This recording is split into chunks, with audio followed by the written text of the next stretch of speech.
鱼老在1000万伏的高压线下钓鱼，一个空杆瞬间变里面盒饭，然后他就获得了一个水库系统。原本10斤的鱼在这个水库却能瞬间涨到100斤，而这个水库还能升级扩大。钓鱼佬们为了挑战这些巨物，什么挖机钓鱼、塔钓搭配100吨玉米钓鱼法、无人机垂钓塔等等进步。小薇呀，弄好了。莫叔叔，您来干嘛来了？早上不是说了你这无人机借我玩一下吗？你难道忘记了？怎么会？你看我都帮你把饵料都挂好了。不错，叫你那个无人机操控师傅快点来，你去玩我那个钓鱼艇吧，那个也挺不错的。莫叔，是不是我舅舅叫你来的？你舅舅这是为你好，好了去玩吧。莫叔，等下我用其他的工具钓鱼，你们不会再来借用吧？当然不会，你小子把我们当什么人了？过2天我玩腻了就还给你。说完拿着操控器径直离开了。楚维看着老莫离开的背影哼了一声，然后拿出手机拨了出去。喂，表姐，可以安排塔钓师傅过来了。得到回应，楚维挂断电话。我看他们钓鱼前面都要抽几杆，要不我们也试试？你怎么不早说？还有什么要注意的没有？要不你一并说了。我哪里知道，就是看你们太蠢了才想起来。哎，我们川，你要不要重新组织一下语言？不知道是谁白打工了几天。你们别吵了，浮漂下沉了，快拉！手拿鱼竿的空军华一看，果然鱼漂已经开始下沉。哈哈，健身房的荣光从这第一杆开始。我们说好的，这第一条是我的。话音刚落，就听到啪的一声，我挂杆了。你们来钓鱼都不看看攻略的吗？这里至少得上螺纹钢了。你怎么不早说？不过我给渔具老板说了，我要钓大鱼的，他这明显是坑我。那现在怎么搞？我们就只买了这一条鱼竿。水坝上排行榜旁边，初少，实在不好意思，让你久等啊。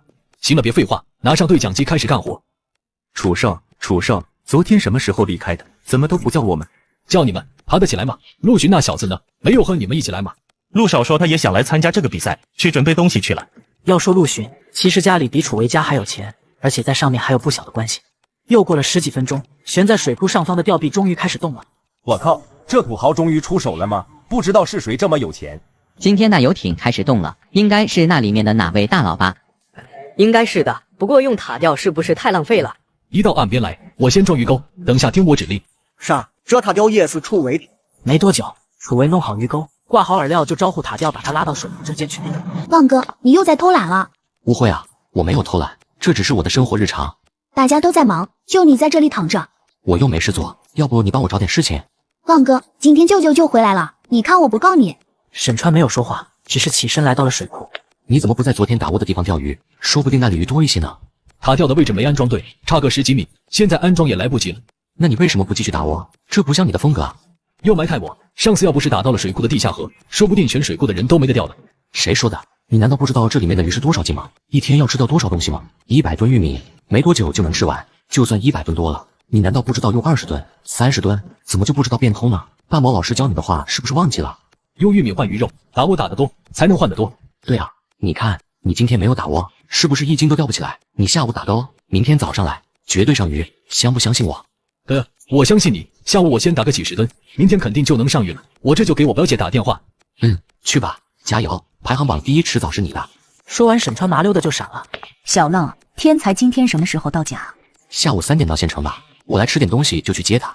哎呦，你爸这次回来肯定高兴坏了。你看你现在这么有出息，你爸这天才的名字还真没取错，最天才的地方就是生了你。对了，小川，找到女朋友了没有？要不要我帮你介绍几个？隔壁村那个王婶家的娃娃马上18岁了，我看长得也挺水灵的。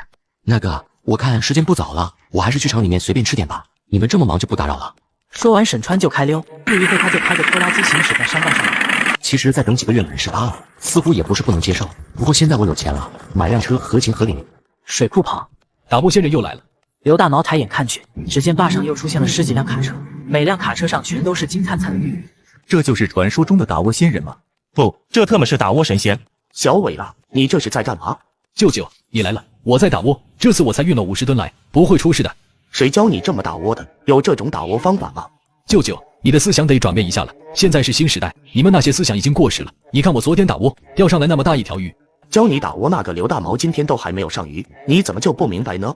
舅舅，你不知道大毛老师今天没打窝吗？他昨天打窝了，就钓到了第1名。我虽然打了100吨，但是都入了地下河，所以我得了第2名。我觉得舅舅以前钓鱼挺厉害的，现在看来不过如此。钓鱼佬在1000万伏的高压线下钓鱼，一个空杆瞬间变里面盒饭，再次醒来就获得了一个鱼塘系统。原本10斤的鱼在这个水库却能瞬间涨到500斤。当听说小小水库竟能钓起几百斤巨物，引得钓鱼界大佬纷纷出动，而这个钓鱼佬却偷偷跑了出来。妈，老汉，这点。小浪怎么黑了这么多？妈，没事，黑点更健康。爸妈，饿了没？先去吃点东西。不饿，我们在火车上吃了2桶泡面了。那哪能顶得住？回家还要好久呢。我们去旁边吃一点再说。沈川带着父母吃完饭，就开着那台2手50红光向着村里面赶。而此时水库这边热闹非凡，在大坝的排行榜上前3名已经改成了邓小刚、刘强和刘大毛。沈川回到水库的时候已经是5点多了，他早就通过系统的提示得知了排行榜变化，自然看到水缸里面的那2条大鱼没有太多的惊讶。乖乖，孩子他娘，我们水库里面有这么大的鱼吗？他爹，这水库怎么也变得这么大了？舅舅、舅妈，你们回来了。哎呦，若兰啊，又漂亮了。此时食堂的方向传来呼唤声：大本、大嫂，你们回来了，快来，和你们说个事。沈川不想去那些大叔大婶堆里面听八卦，还是决定到水库下面去溜达一圈。舅舅，无人机钓鱼不是像你这样钓的，你都溜了半天了，是我早就拉上来了。你舅舅我钓鱼几10年，还没你懂钓鱼，这条鱼可不小，不要给弄跑了。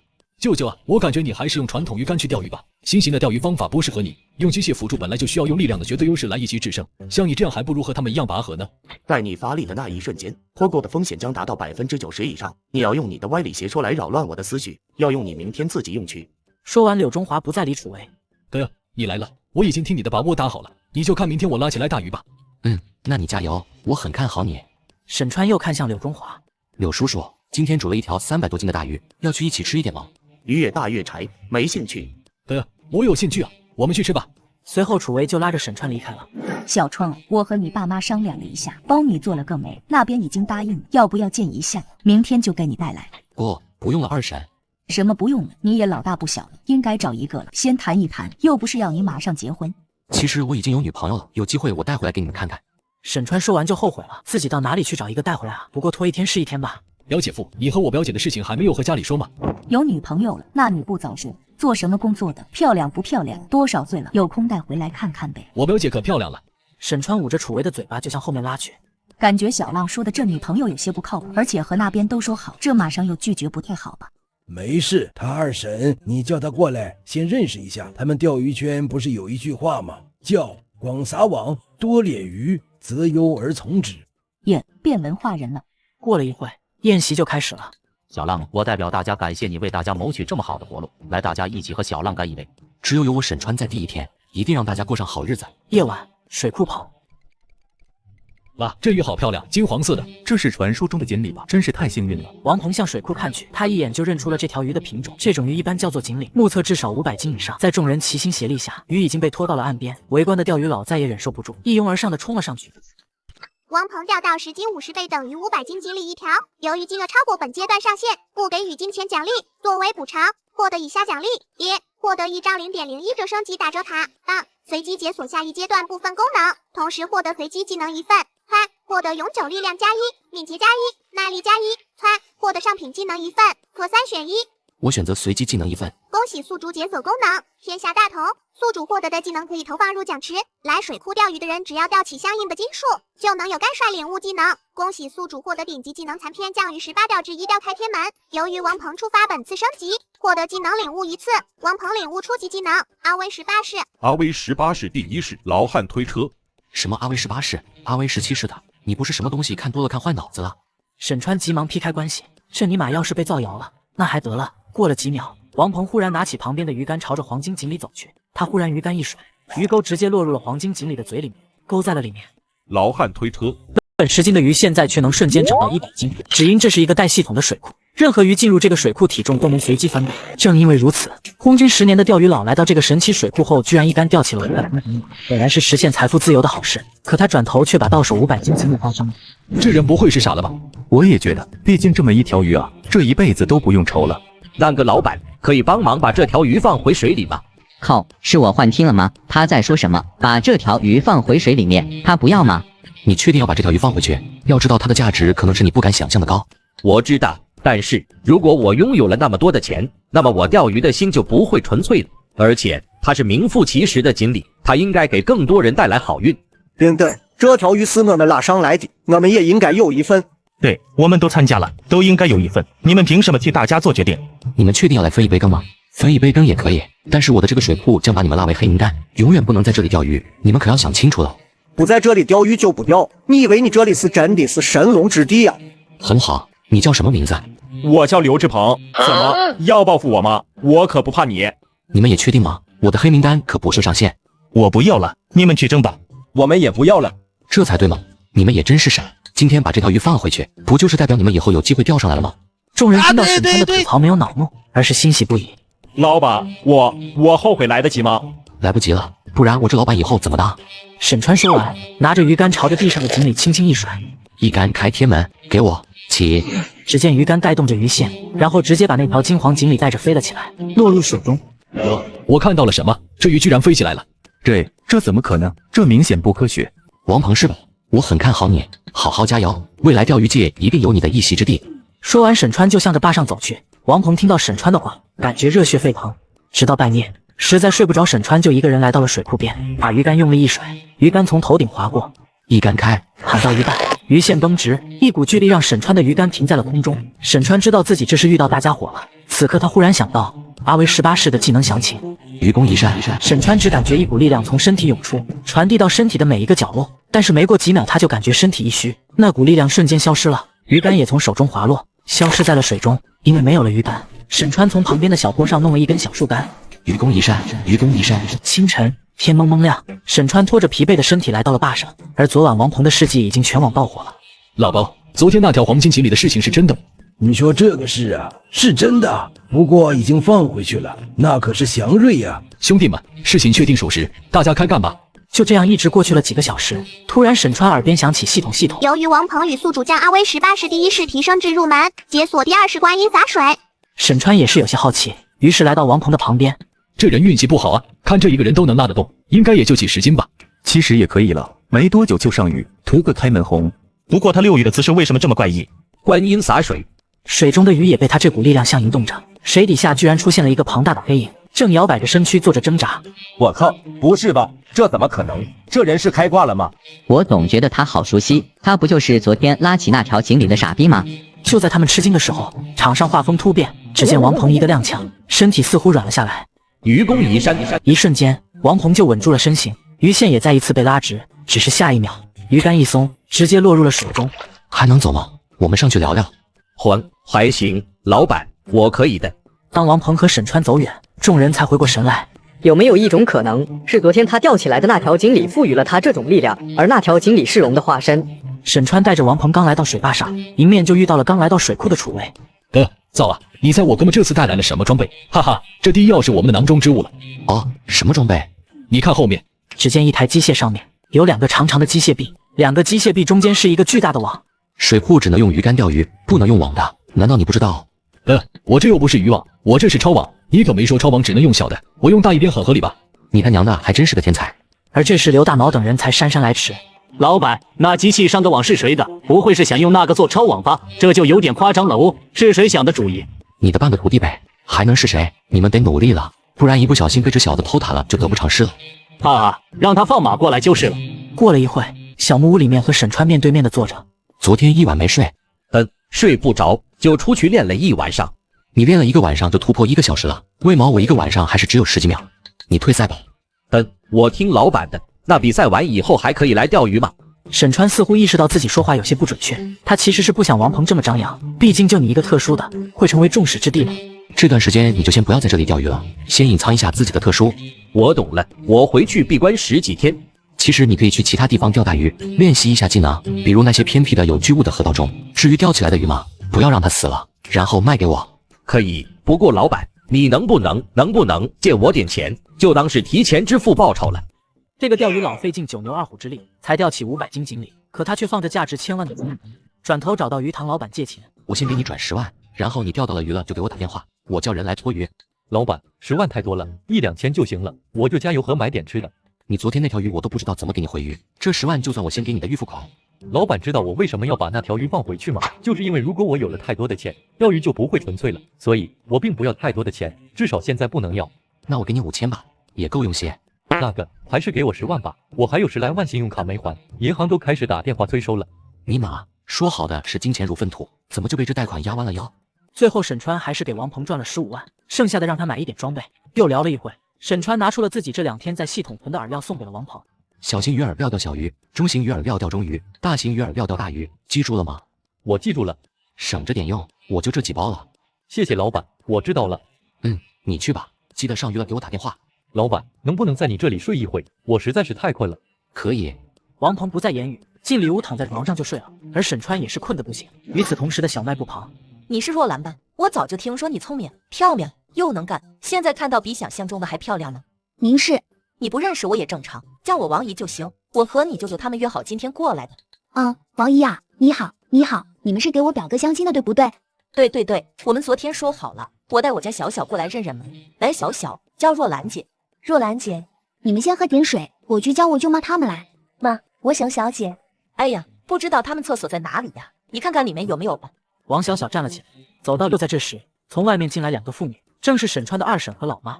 王凤来了也不说一声，打个电话也行啊。我去叫小川起来，他就在里屋睡觉呢。昨天太忙了，他一宿没睡。我和你介绍一下，这个就是隔壁村的王姨，这是她女儿，叫王小小。王爷好，小小好。哎呦，这小伙子真俊啊，和我们小小那是绝配啊。小川，带小小出去逛逛，你们多了解一下。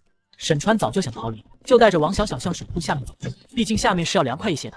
你还没有成年吧？怎么就被拉出来相亲了？我已经18了，刚刚高中毕业。那你不去读大学？我妈说年轻就是本钱，现在找才能找到好的，大学读不读都无所谓。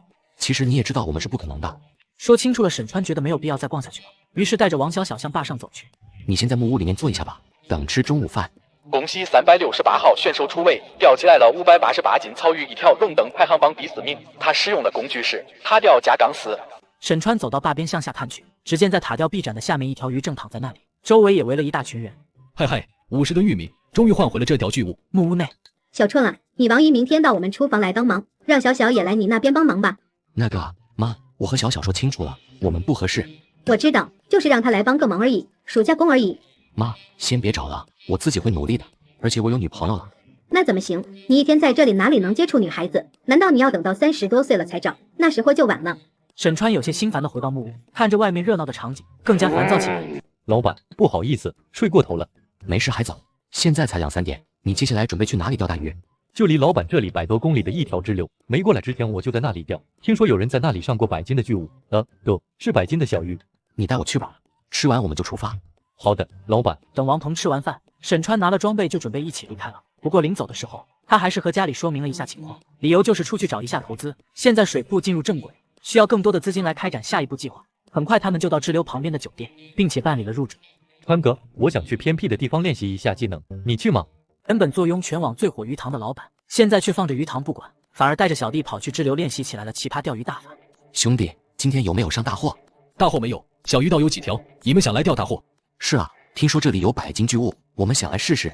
你们想钓巨物来这里干嘛？隔壁县有个水库，那里都是几百斤的巨物，你们不知道？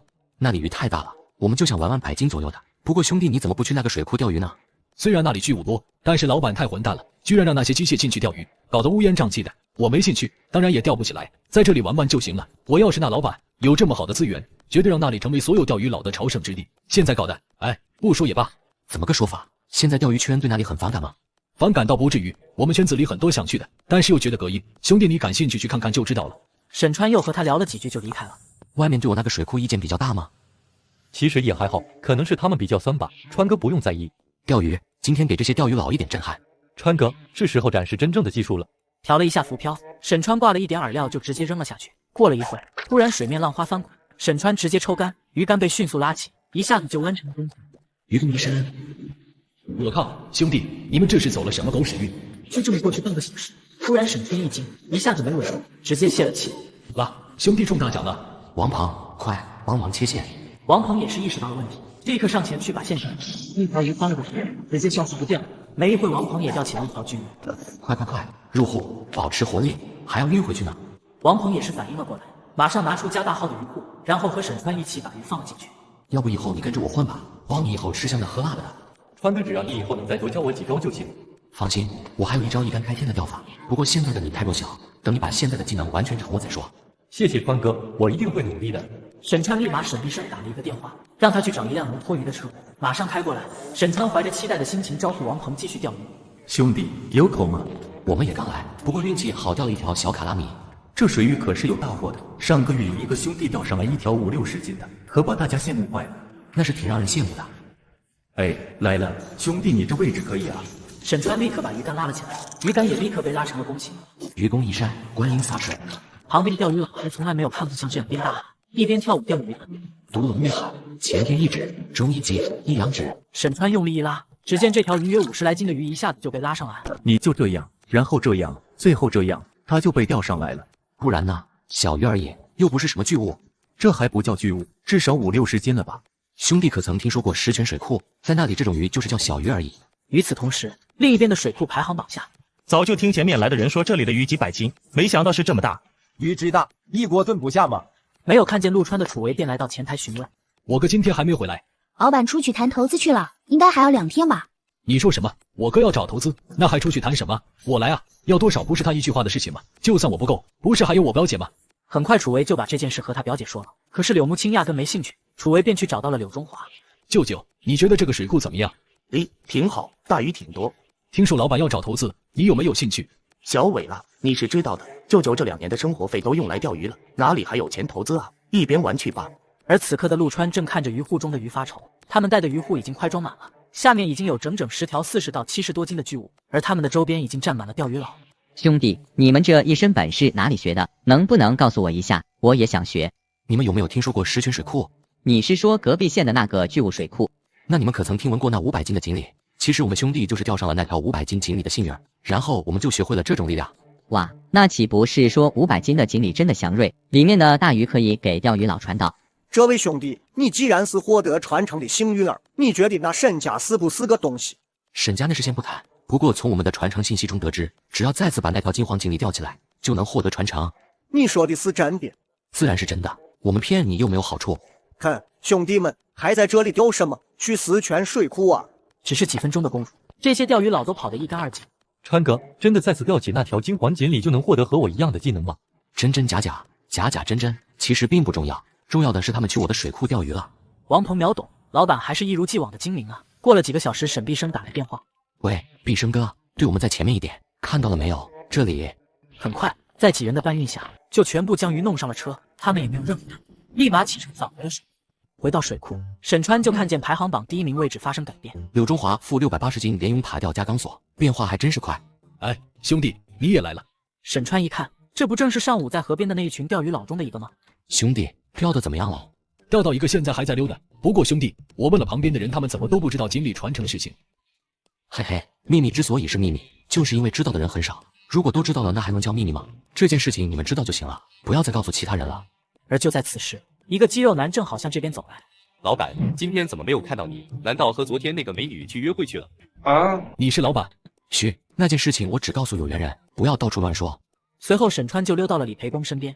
李培光啊，怎么我哪天都能碰到你？真是太巧了。今天钓的怎么样？今天还不错，现在正在溜一条大鱼，这条肯定能上榜。我记得你们是合作的吧？这条是你的归属权吗？不是，是龚君华的。那你这么高兴干啥？沈川也不再说什么，当即找到楚卫。那排行榜什么情况？你舅舅怎么用塔钓上鱼了？你回来了，听说你去找投资去了。先不说这个，那排行榜什么情况？那个，我舅舅把无人机还我了，然后说借用塔钓一次，没想到救上了那条大鱼，可惜我的30吨玉米白搭了。沈川也不好说什么，只能说运气这东西真的很玄乎。你不是要找投资吗？等我赢了，我就拿到了零花钱就投资你，怎么样？沈川没想到自己随口找的借口也真有人信。那你加油，一定要赢了你舅舅。沈川离开楚伟他们，继续闲逛起来。过了一会，王鹏找到了沈川。宽哥，如果没什么事的话，我想继续再去钓一点鱼。你去吧，钓到鱼了给我打电话。哎，看来晚上只有我一个人钓着水库的大鱼了。本来是想叫你一起来的，既然你要去，那我也不留你。懂了，等一下先吃饭，然后去睡一觉，晚上我们战个通宵。很快吃过晚饭，沈川就带着王鹏来到了自己家里，把他安排在了一个单独的房间。晚上12点多，沈川和王鹏打着哈欠来到了水库边上，水库下面居然还有一个人在遛鱼。川哥，你怎么来了？这什么情况？这都几点了还没有上鱼？应该是下午4点多才上钩的，而且应该很大，所以溜到了现在。沈川没有再拱，只是带着王鹏来到了水库深处。没过多久，在水库的深处，一阵阵声音传来：愚公移山，观音洒水，毒龙跃海。这是什么声音？好像是有人在读书。这半夜的有人读书，而且是在水库，你傻？说话间，已经有几个人忍不住去看看怎么回事，只是等着走。当靠近时，就只剩下一个钓鱼佬，其他人因为害怕全部。喂，兄弟，这么晚上可以钓鱼吗？不可以啊。那你们为什么在这里钓鱼？因为我是老板。嘿嘿，老板，那个我可以现在钓鱼吗？不可以，不过你可以看我们钓鱼。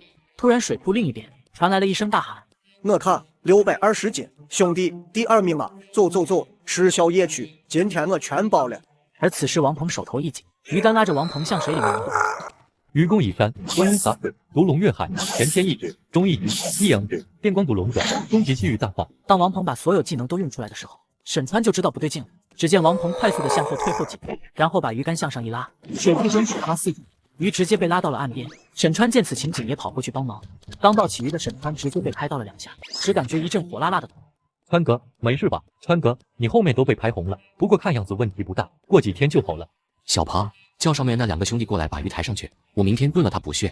不一会，值班的那2个小伙就跟着王鹏来了，3人费了好大的力气才把鱼搬上了水坝上面。走了，回去休息，今天先不钓了。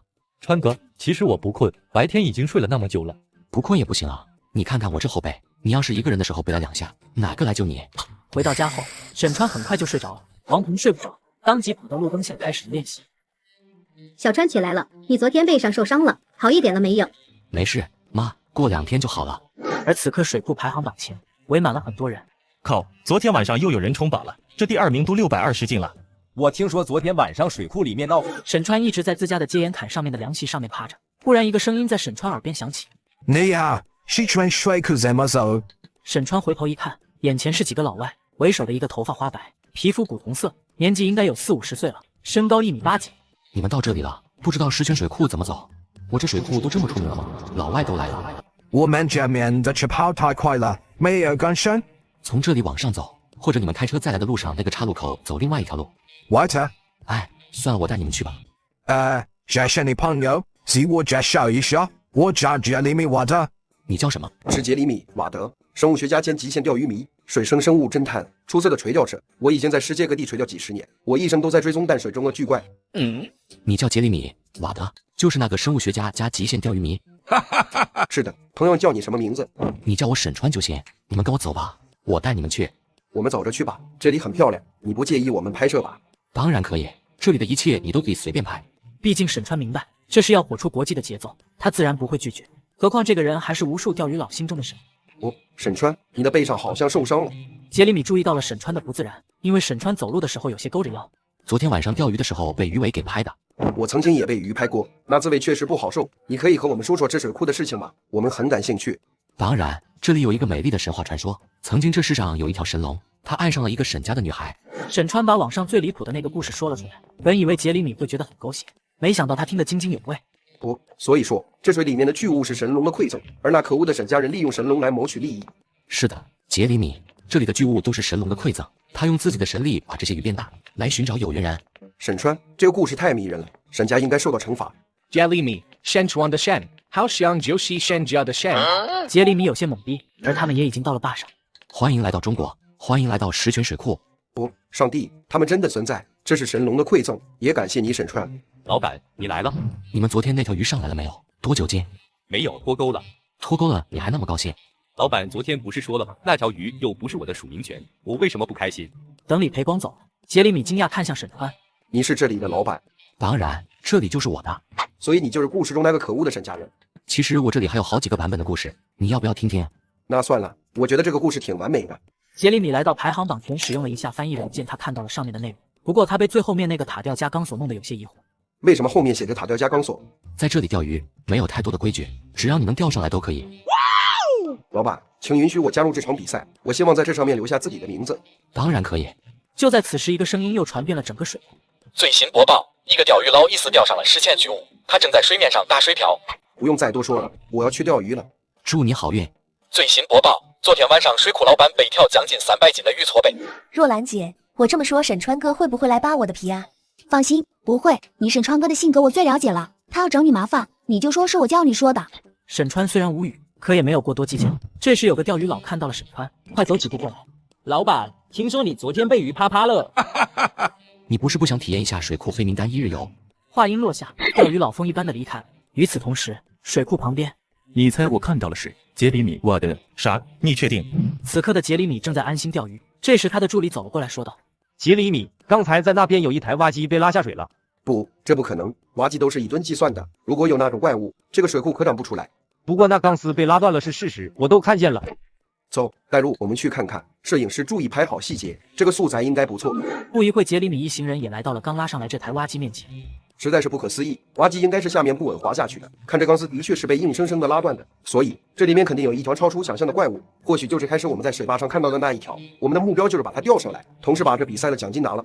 另一边的沈川回到了家里，又在那里躺了下来。没过多久，王鹏就从楼上走了下来。给你带了早饭，先吃了吧。川哥，我可以出去钓鱼吗？可以。你说钓鱼佬会不会追星啊？当然不会，我们的眼中只有鱼。哦，那为什么那个杰里米瓦德一来，那些钓鱼佬围着他团团转？我操！老板，你说谁来了？就那个钓具物的，英国的老外，好像挺出名的，现在正在水库钓鱼呢。川哥，我先去水库玩一下。听见这话，王鹏当即就溜了。他自然不追星，但是杰里米韦德是他从小钓鱼追逐的目标。此时杰里米上手一拉，就知道来鱼了，而且是个大家伙。果然，下一秒鱼发力了。杰里米还想对抗一下，但是下一秒他就被拉着向水里面移动。就在他招架不住的时候，身旁一个声音响起：“愚公移山。”杰里米扭头一看，只见一个年轻的小伙做着一个奇怪的姿势，就这么硬生生的把这条鱼给拉住了。这就是东方的神秘力量。观音洒水，独龙越海。恭喜王鹏阿威18是持久增加到5小时，拼接成功，基土数值增加到8倍，宿主也获得相同的奖励。王鹏这小子上去这一回就突破了，不行，我得去看看。全球著名的钓鱼佬杰里米瓦德只是抱着试一试的心态，来到这个偏僻水库钓鱼。当他抛下第一竿时，整个人差点被拉入鱼塘。我操，这不是我在钓鱼，而是鱼钓我。而之后来帮忙的钓鱼佬更是惨遭700斤巨鱼的毒打。兄弟们，帮忙了，上啊，把鱼抬上来！就在那些钓鱼佬刚要碰到那条青鱼的时候，只见那条青鱼忽然剧烈的挣扎起来，在青鱼的攻击下，一个钓鱼佬不幸被拍倒在了水里。快先救人！快放线，让鱼先回去。好。几人同时把钓鱼佬往岸上拉，看到他醒了，众人这才松了口气。而在水库的坝上，一个中年人走下巴士，听到这个消息的时候一愣：“你刚才听到说什么了吗？被鱼拍伤了。我做医生这么多年，还第一次听到这种笑话。”网上说这里的鱼老大了，被拍伤也是很正常的吧？你是医生，不去看看？小丽啊，我们好不容易出来玩一下，就不要被这种无稽之谈扫兴了。叫你出来就是来长长见识的。你如果被水缸中那种鱼拍一下，会怎么样？医生没有犹豫，快速来到了众人身旁。我是医生，让一下，我是医生。随后医生给钓鱼佬简单检查了一下，应该没有伤到里面，皮外伤，不过最好还是去拍个片。峰哥，你开车把他送到县医院去看一看，所有的费用都由我们水库报销。没问题，我现在就带他去。于是几个人扶着那钓鱼佬向坝上走去。快拉上来，走人了，不要管鱼的死活。我知道了，川哥。王鹏猛然一用力，那青鱼撞着岸边的小石块被直接拖上了岸。我还是不敢相信一个人能有这么大的力量。当众人想起王鹏时，已经不见他的踪影。老板，你一定认识开始那个人对不对？请你一定要介绍我认识一下，这对我很重要。不认识啊，我刚来。我记得他是谁了，就是吊起500斤金黄锦鲤那个幸运儿。这一定是神秘的东方力量。老板，你一定要帮我找到那个年轻的小伙。这时鱼的重量已经称了出来，708斤，直接冲上了榜单第1名，也是水库第一次冲破700斤的大关。而围观的人却更加的震惊了，震惊的不是这条鱼700多斤，而是那个小伙居然直接单手拉起了700多斤的巨物。看到沈川离去，杰里米直接跟了上来。老板，我对你其他的故事很感兴趣，你可以给我讲一下吗？顺便让我见一见开始那个朋友。我可以说我不认识他吗？要见他也可以。你也知道我这水库有一条大货，你要是能钓上来，我就让你见他。同时，我还让你知道他获得神秘力量的秘密。老板，你也太好了吧！当然，你当我沈川是什么人？客户是上帝吗？不过像你现在这样钓肯定是不行的，你得学学他们。沈川说完就离开了。杰里米看着头顶的塔吊陷入了深思。不一会，杰里米拿出了自己的电话，拨通了一个号码。我的朋友，我需要你的帮助。而在某一个房间内，一个中年人正看着电脑上王鹏吊起巨物的视频。去暗地里调查一下这个水库的老板，还有这个小伙子。调查完马上来汇报。他旁边的人应了一声就离开了。另一边，沈川回到了家里。川哥，这次我是不是闯祸了？没事，反正这是迟早都要被曝光的。警告，检测到危险，请宿主尽快升级下一阶段。警告，检测到危险，请宿主尽快升级下一阶段。系统，是什么危险？多久会出现危险？危险未知，时间未知，请升级到下一阶段，危险会自动解除。小庞，收拾东西，我们出发。啊，川哥，出发去哪里？盘周围的巨物坑老板。于是二人快速的收拾起了装备，放到了王鹏的那辆车上。沈川又打电话给沈必生，让他再去借一辆车子，和他们一起出发。必生哥，你先去上次我们买鱼的那里再借一辆车，然后问一下他有没有大鱼，30斤以上的都要，不限品种，不限价格，都给我买下来。好，那我现在就去联系。说完，沈必生就开车离开了。沈川和王鹏继续开车向目的地驶去。此时的水库排行榜下，陆许第1名居然700斤了，我们得加倍努力了。维哥，听说那条鱼是一个人单手拉起来的，单手拉起来的很厉害吗？我都不用手的好吧？楚维晃了晃自己手中的遥控器。另一边的沈川他们已经到了那个巨物坑，不过和想象中的许多人钓鱼不同，这里冷冷清清的。沈川和王鹏来到了一个房子前，只见一个年轻人正看着水面发呆，时不时还叹口气。兄弟，问一下，这里的老板在哪里？我就是，你们有事？当然是潘老板，难道来这里旅游啊？口气不小，我这里可都是巨物。老板，你可曾听过石泉水库？和那里的鱼相比，你这里的只能是小虾米。可不要说石泉水库了，自从那里火了以后，来我这里钓鱼的都没人了，我都想把这鱼塘盘出去了。那还不简单，我们今天把你这里的大鱼都盘了就是。行啊，你们能盘多少都算你们的。不过我们钓上来的都得带走。可以，就看你们有没有这个本事了。意思说，不考虑价格，不考虑品种，只要斤数达到就行。是的，我们老板想买一些，只要你有，我们都买了。那可真是凑巧了，我朋友刚送来2条鱼，斤数有100多斤。不过这价格嘛，我也不乱喊价格，10万一条吧。这可是从国外运回来的，过关费都得不少，在国内可是珍稀物种。沈必生拿不定主意，于是给沈川打了个电话。说完经过，他就得到沈川的肯定答复。沈必生也有了底气，直接让老板装车。1个半小时以后，沈必生回到了水库，打开鱼闸，2条巨鱼率先顺着水沟向着水库顺流而下，进入了水库中。另一边的沈川和王鹏正在准备钓鱼工作。怎么还没钓呢？就趴下了？背上不小心受伤了，出现处于休养阶段。你这样子了还想钓鱼？不要开玩笑哦，兄弟。宽哥，我料可以了。沈川爬了起来，走到自己的钓位，过了10几秒，就看到浮标下沉，一扬指，这一扬直接把鱼拉飞了起来，向着岸边飞来。这条鱼不是很大，看起来应该有40斤左右，刚好符合沈川这次出来钓鱼的斤数。全套不打折。只见一条50来斤的鱼又飞了上来，鱼塘老板揉了揉眼睛，一扬指，抬眼看到的就是一条50斤左右的鱼向岸边飞来。老板，离远一点哟，小心鱼把你撞倒。兄弟，我最近好像没得罪什么人吧？能出动你们2位大神来？我们就单纯的钓鱼而已，钓上来的鱼按照市场价向你买怎么样？我还以为你们开始开玩笑的呢。而在这里钓鱼的几个人都看到了这边的情况，纷纷向这边。我靠，这太不科学了！什么鬼？你们钓上来那玩意确定是鱼吗？对了，你们为什么要喊口号呢？而且一个喊一扬指，一个喊全员不打折。哦，我平时喜欢看武侠小说，喊出来是我们习惯了，这样得劲。我知道他们俩是谁了，他们俩一个是石泉水库的老板，一个是单手拉起来700斤巨物的王鹏。不信你们看啊，这里有视频。那些钓鱼佬围在一起看了视频以后，都不可思议地看着王鹏。而此时的水库，几个富豪们在游艇上面悠闲地喝着红酒。刘老板，你和沈川挺熟的，你问问怎么获得那种力量。我和他可不是那么熟，以前我是想把自己的女儿介绍给他的，但是他没答应。要不我们找人暗地里把他抓来，然后……现在是文明社会，你还以为是以前啊？先礼后兵懂不懂？莫老哥，你觉得呢？我们在这里说了半天也没用，等那小子回来了问一下不就好了吗？万一他直接就说了呢？就在此时，不知道什么地方传出了一声奇怪的声音。什么声音？可能是塔吊或者什么机器发出的吧，大家不要大惊小怪了。刘老板，给沈川打个电话，看看他什么时候回来。而就在这个声音发出的同时，杰里米忽然站了起来，这种声音他实在是太熟悉了。这不可能，不可能有这么大的巨骨蛇鱼！只见在水库的中央，那艘游艇边，一朵巨大的水花飞起，许多人都看到了那个巨大的身影，都被那巨大的体型惊掉了下来。那条鱼撞击在了船的侧面，差点让船直接侧翻。发生了什么？我们被袭击了。这里可是水库，能有什么袭击？我的头流血了，快叫他们快开船离开这里！一声巨响，游艇又一次倾斜，这一次差点直接让船侧翻。岸边楚维目睹了这一幕。舅舅，我舅舅还在上面，怎么办？怎么办？我舅舅在上面。嗨，陆许，你从小就聪明，快想想办法。维哥，我想到办法了，把那个用塔吊放到船的旁边，让他们坐进去，就可以运过来了。好，嗨。楚维用对讲机指挥着塔吊师傅，吊臂已经缓缓地向坝上移动着。此时众富豪面面相觑，要不继续开船冲上岸？千万不要，有可能他会攻击移动的物体。而就在这时，柳中华的手机铃声响起，他接通电话：“喂，舅舅，你们看天上，坐那个东西回到岸边。”只见窗外塔吊下面正吊着一个抓豆向这边缓缓地移动而已。而在同一个县城的另一边，沈川接了一个电话。喂，小川，出大事了！哎，毕生哥，什么事你慢慢说。慢不得，水库里面出现怪物了，正在攻击水库中间那条船。你说什么？怪物？我马上回来。沈川挂断了电话，马上打给了卖鱼的那个老板。喂，沈老板，那2条巨骨蛇鱼怎么样？而且肚子里还有鱼卵，马上要下载那种。你这次可是赚大了。赚你大爷！我靠，疏忽大意了，我怎么就不问清楚品种啊？沈川和钓场的老板说了一声，拿着装备就小跑离开。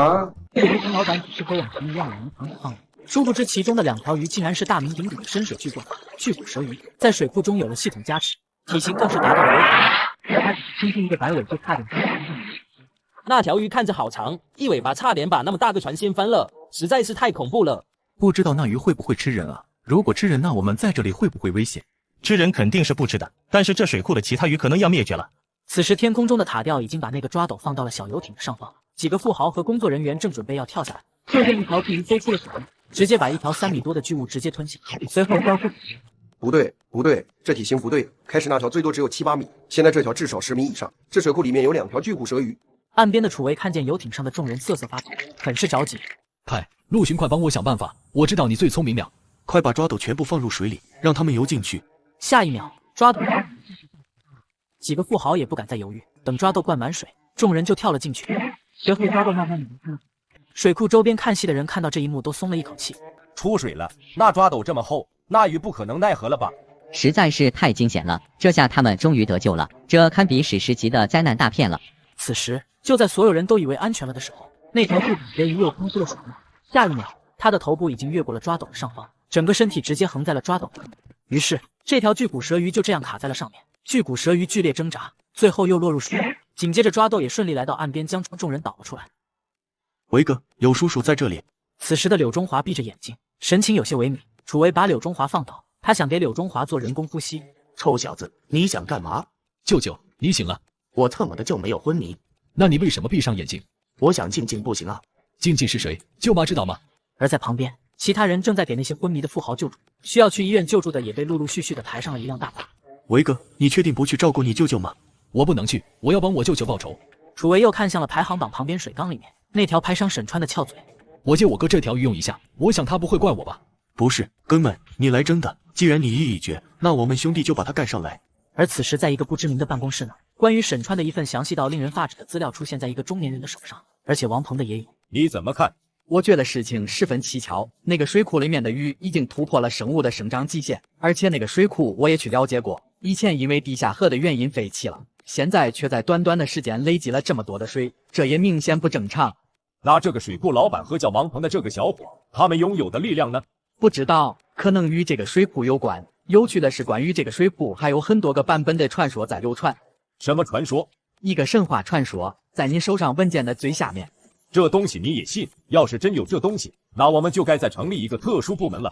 我其实也不信的，但是如果不信，这里的东西完全没法解释。训练，先去把那2个小伙子请过来谈谈。至于那石里面的东西，弄几条去研究室，我想他们会很感兴趣。就在这时，年轻人接到了一个电话。喂，腾，那水库发现了不得了的大家伙，已经让好几个人受伤了，差点害死人。具体一点，不要一惊一乍的。有视频，你看了就知道了，我马上传给你。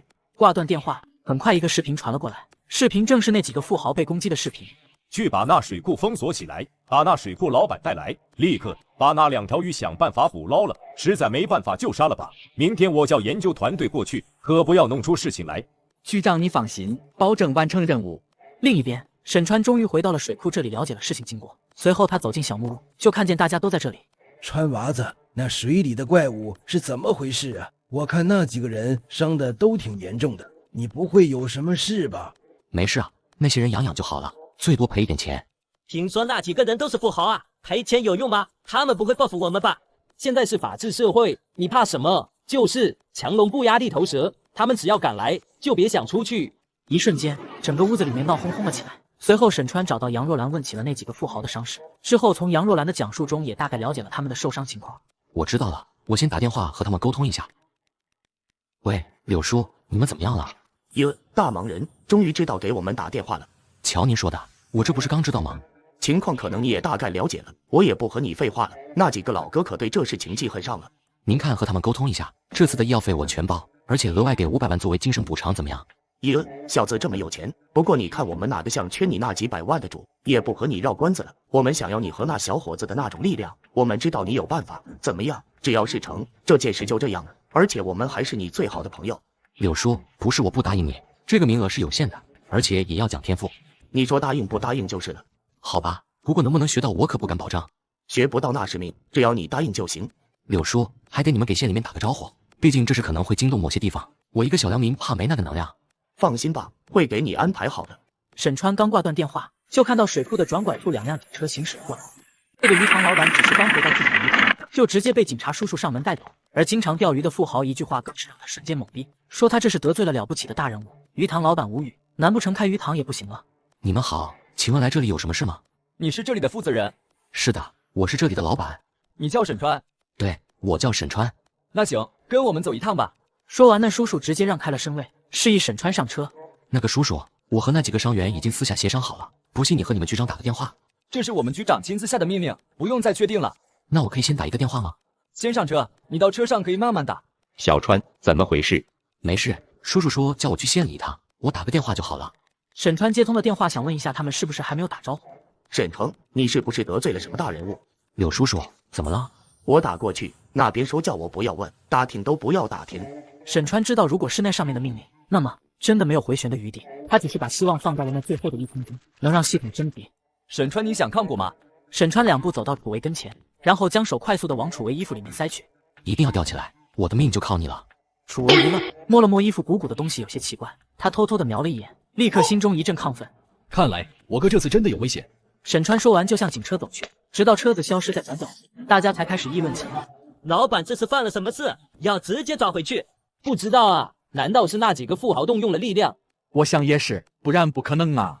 而只有楚维拿出对讲机，对着塔吊上的阿威说道：“阿威，把鱼拉上来，我来上点猛料。”随后，楚维拿出自己怀里的饵料，开始搓饵。而在水库的最里面一个不起眼的角落，王鹏也在钓鱼，因为沈川叮嘱过他，一定要想办法钓上1000斤的鱼来。就在此时，一阵欢呼声从水坝的方向传来：“终于了！”阿威，向上拉一点，看看是不是那家伙。话音刚落，就见塔吊开始动，忽然，原本剧烈摇晃的钢丝不再晃动。这是脱钩了吗？快看，水下有什么东西！只见塔吊钢丝的旁边一个巨大的身躯飞出了水面，正是楚维心心念念的巨骨蛇鱼。巨骨蛇鱼，真的是它！我靠，这是那条大的吧？这运气也太好了！而在水库的最里面，王鹏把开钓前的所有东西都准备好。王鹏挂好饵料，直接抛竿，果然在7、8秒之后，就看到浮漂猛地向下坠去。王鹏猛地一拉，同时施展了技能观音洒水。而此刻在内，即便是有塔吊，也没有能将巨骨蛇鱼拉上来。而在巨骨蛇鱼的攻打下，差点把塔吊拉倒，塔吊师傅也只能逃离。陆许，你还有其他什么方法没有？这大夏天的还能有什么办法？除非冬天不用你钓鱼，他可能自己就完蛋了。毕竟这是热带鱼类。你说这玩意怕冷？我一个叔叔家就养了一条，冬天还需要给水加热。你难道是想把水温变冷？这明显是不可能的。那我们可不可以打麻醉剂呢？维哥，我知道你很气馁，但是那是巨骨蛇鱼，没什么真能打进去，而且还是在水里。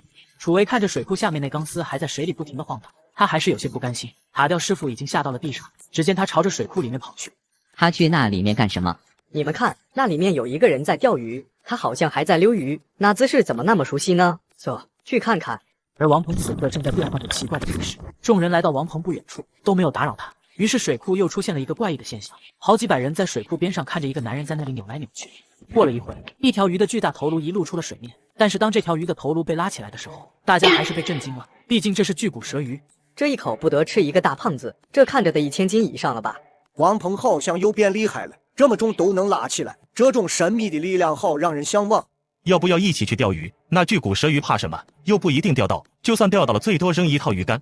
此刻的氛围已经冲散了他们内心对于那2条巨物的恐惧。而此时一声巨响又一次响彻了整个水库，众人望去，只见那塔吊似乎被什么东西给拉断了。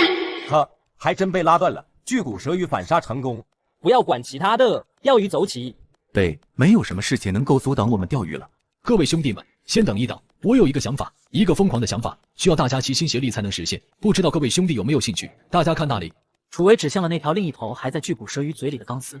那条鱼还没有脱钩，我们还有希望，只要我们齐心协力，说不定就能把它给拉上来了。我们可以上50个人，50个不行100个，200个，我们这里有将近500个兄弟，我不相信拉不上来那条鱼。众人都看向那条钢丝，又看了看钢丝在水里那部分还在不停的晃动。兄弟们，干不干？我干了。我也干了。干了，兄弟们！好，各位兄弟这么赏脸，不管这条鱼上没有上来，今天的晚饭加宵夜我楚威全包了。如果拉上来了，晚上的娱乐我也包了。多少？天上人间吗？没问题，天上人间。冲啊，兄弟们！先找一个地形好一点的位置作为我们主战场。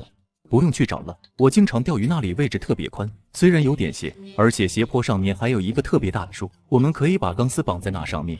兄弟，等下弄好了你就带路，我们把鱼拉过去，在那里做主战场。没问题，也没多远，拐一个小弯就到了。随着楚维一声令下，众钓鱼佬像蚂蚁抬食物一样，开始把钢丝向着指定的方向抬去。后面跟上，注意安全，不要太急了，节奏不要乱。在此时的水库下面，众人已经钢丝拉到了开始预定的位置口，钢丝也拉出来了几十米。而就在此时，众人忽然感觉钢丝一紧，一股巨力从水下传来。来了，稳住！快，大家用力！随着几声呐，大家都开始用力往后拉着，但是大家心里都没有底，毕竟塔吊那么强大的机械都被直接干翻了。兄弟们，后面长度够，大家一起向后面拉一点。我喊口号：1.2拉，1.2拉。只见此时那条巨骨蛇鱼头颅浮出了水面，呼吸了一口，然后一个转身又扎了下去。注意啊，它要发力了！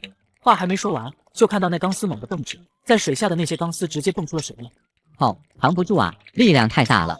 另一边，沈川被带到一处房间，便对他不管不顾。系统，还有什么解决的办法吗？请宿主升级到下一阶段，危机自然就能解决。而此时的水库里面，几百个钓鱼佬正用力地拉着钢丝，和水里面的巨骨蛇鱼对决着。就在这时，天空中出现了一阵轰隆隆的声音，众人抬头看去，这是亮架直升机。我靠，武职！附近有军事演习吗？不对，他们是向着这边飞来的。在众人的疑惑和惊诧声中，直升机直直地向这边飞了过来。一台直升机缓缓地向着坝上的空位降落下来，而另一台飞向了水库上方。众人正疑惑这两台武职为什么会出现在这里的时候，在水库上方的那台直升机忽然响起了巨大的声音。全体注意，此区域即刻军事管制，所有人员放下渔具，立刻离开这里。重复，这不是演习，反抗视为危害国家安全。这时，在开始停下的那直升机中下来几人，一个穿着便装的青年，一个老头，还有2个全副武装的士兵。随后，一排排的士兵出现在众人眼前，他们都是全副武装，井然有序。刘老，你用这么大的阵仗，是不是有些太夸张了？直接调用本地的警力就可以了。夸张？我觉得这还不够呢。我说你们也是，这么重要的事情怎么不早点发现？现在闹得全国都知道了。我看过资料，只有等比放大这种可能才会出现这么大的鱼。你知道如果我们掌握这种技术意味着什么吗？还有那2个小伙子拥有的力量，如果我们可以精准的控制，你知道这意味着什么吗？青年人一言不发。这意味着我们将开启一个新的时代。把这些钓鱼佬都赶回去吧，把网上那些乱七八糟的信息也清理一下。知道了，刘老。全体注意，此区域即刻军事管制，所有人员放下渔具，立刻离开这里。重复，这不是演习，反抗视为危害国家安全。广播声又响了起来，这一幕幕冲击着每一个钓鱼佬的心声。而在水库里面，王鹏自然也知道了这里的情况，但是他依旧不为所动，而且把身体向里面藏了一点。只要再给他一点时间，他相信这条鱼很快就会被自己拉上来了。你就是王鹏吗？在直升机上就看到你在这里了，还躲什么？看你也和普通人差不多，怎么就会拥有如此强大的力量？行了，先别钓了，刘老想要见你。王鹏不搭理他，青年有些恼怒，走过去抓起王鹏的胳膊就往后面拉。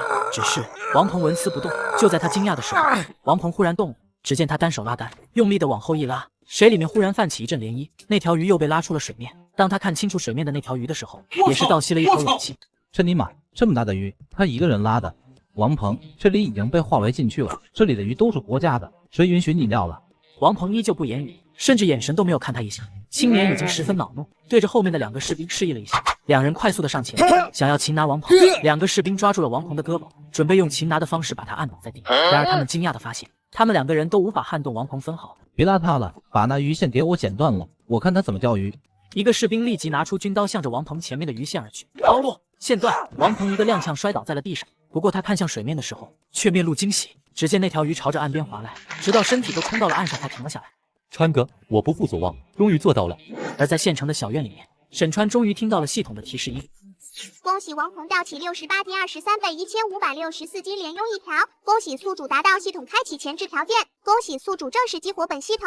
恭喜宿主解锁正式版本内容，具体内容请自行查看。正式激活系统？你在和我闹着玩呢？系统，你是认真的？现在才正式激活系统？鬼知道，就一个1000斤的前置条件，你需要这么久才完成。在其他世界，这都是新手福利。现在你升级了，目前的危机是什么情况？你有什么办法解决？目前系统给宿主2个解决方案，宿主自行选择。方案1，宿主可以和所在世界官方合作，有系统的保护不会再出现危机，这样能快速的升级本系统，也能快速的升级这个世界。方案2，系统可以帮助宿主游离于这个世界，宿主将不会被制裁。系统没有更好的方案吗？要不你把所有方案结合一下？宿主请不要开玩笑，每个方案都会消耗大量的资源，只能选一个。那要么我们各让一步，我说一个方案，你看看行不行？宿主你说，只要在能量范围内，尽量实现。其实你只要加快这个世界的接受度，危机都解除了吗？宿主的要求超出了系统的能量范围，不过系统通过宿主的反馈想到了另外的方案。方案3，改变重要人物的思维模式，同时缓慢地改变整个世界的思维。那行吧，就用这个方案。宿主确定方案3，方案执行中，执行成功。而在水库边上，一个老人看着水库陷入了沉思。我来这里干什么来着？为什么我在这里？不就几只鱼吗？自己大动干戈的跑这里来喝西北风呢？另一边，王鹏身边，等等，你们抓他干嘛？他不就是钓个鱼吗？走了，收队。2个士兵放下王鹏，跟着青年离去。只见坝上那2架直升机发动，然后直接飞上了天空，离开了。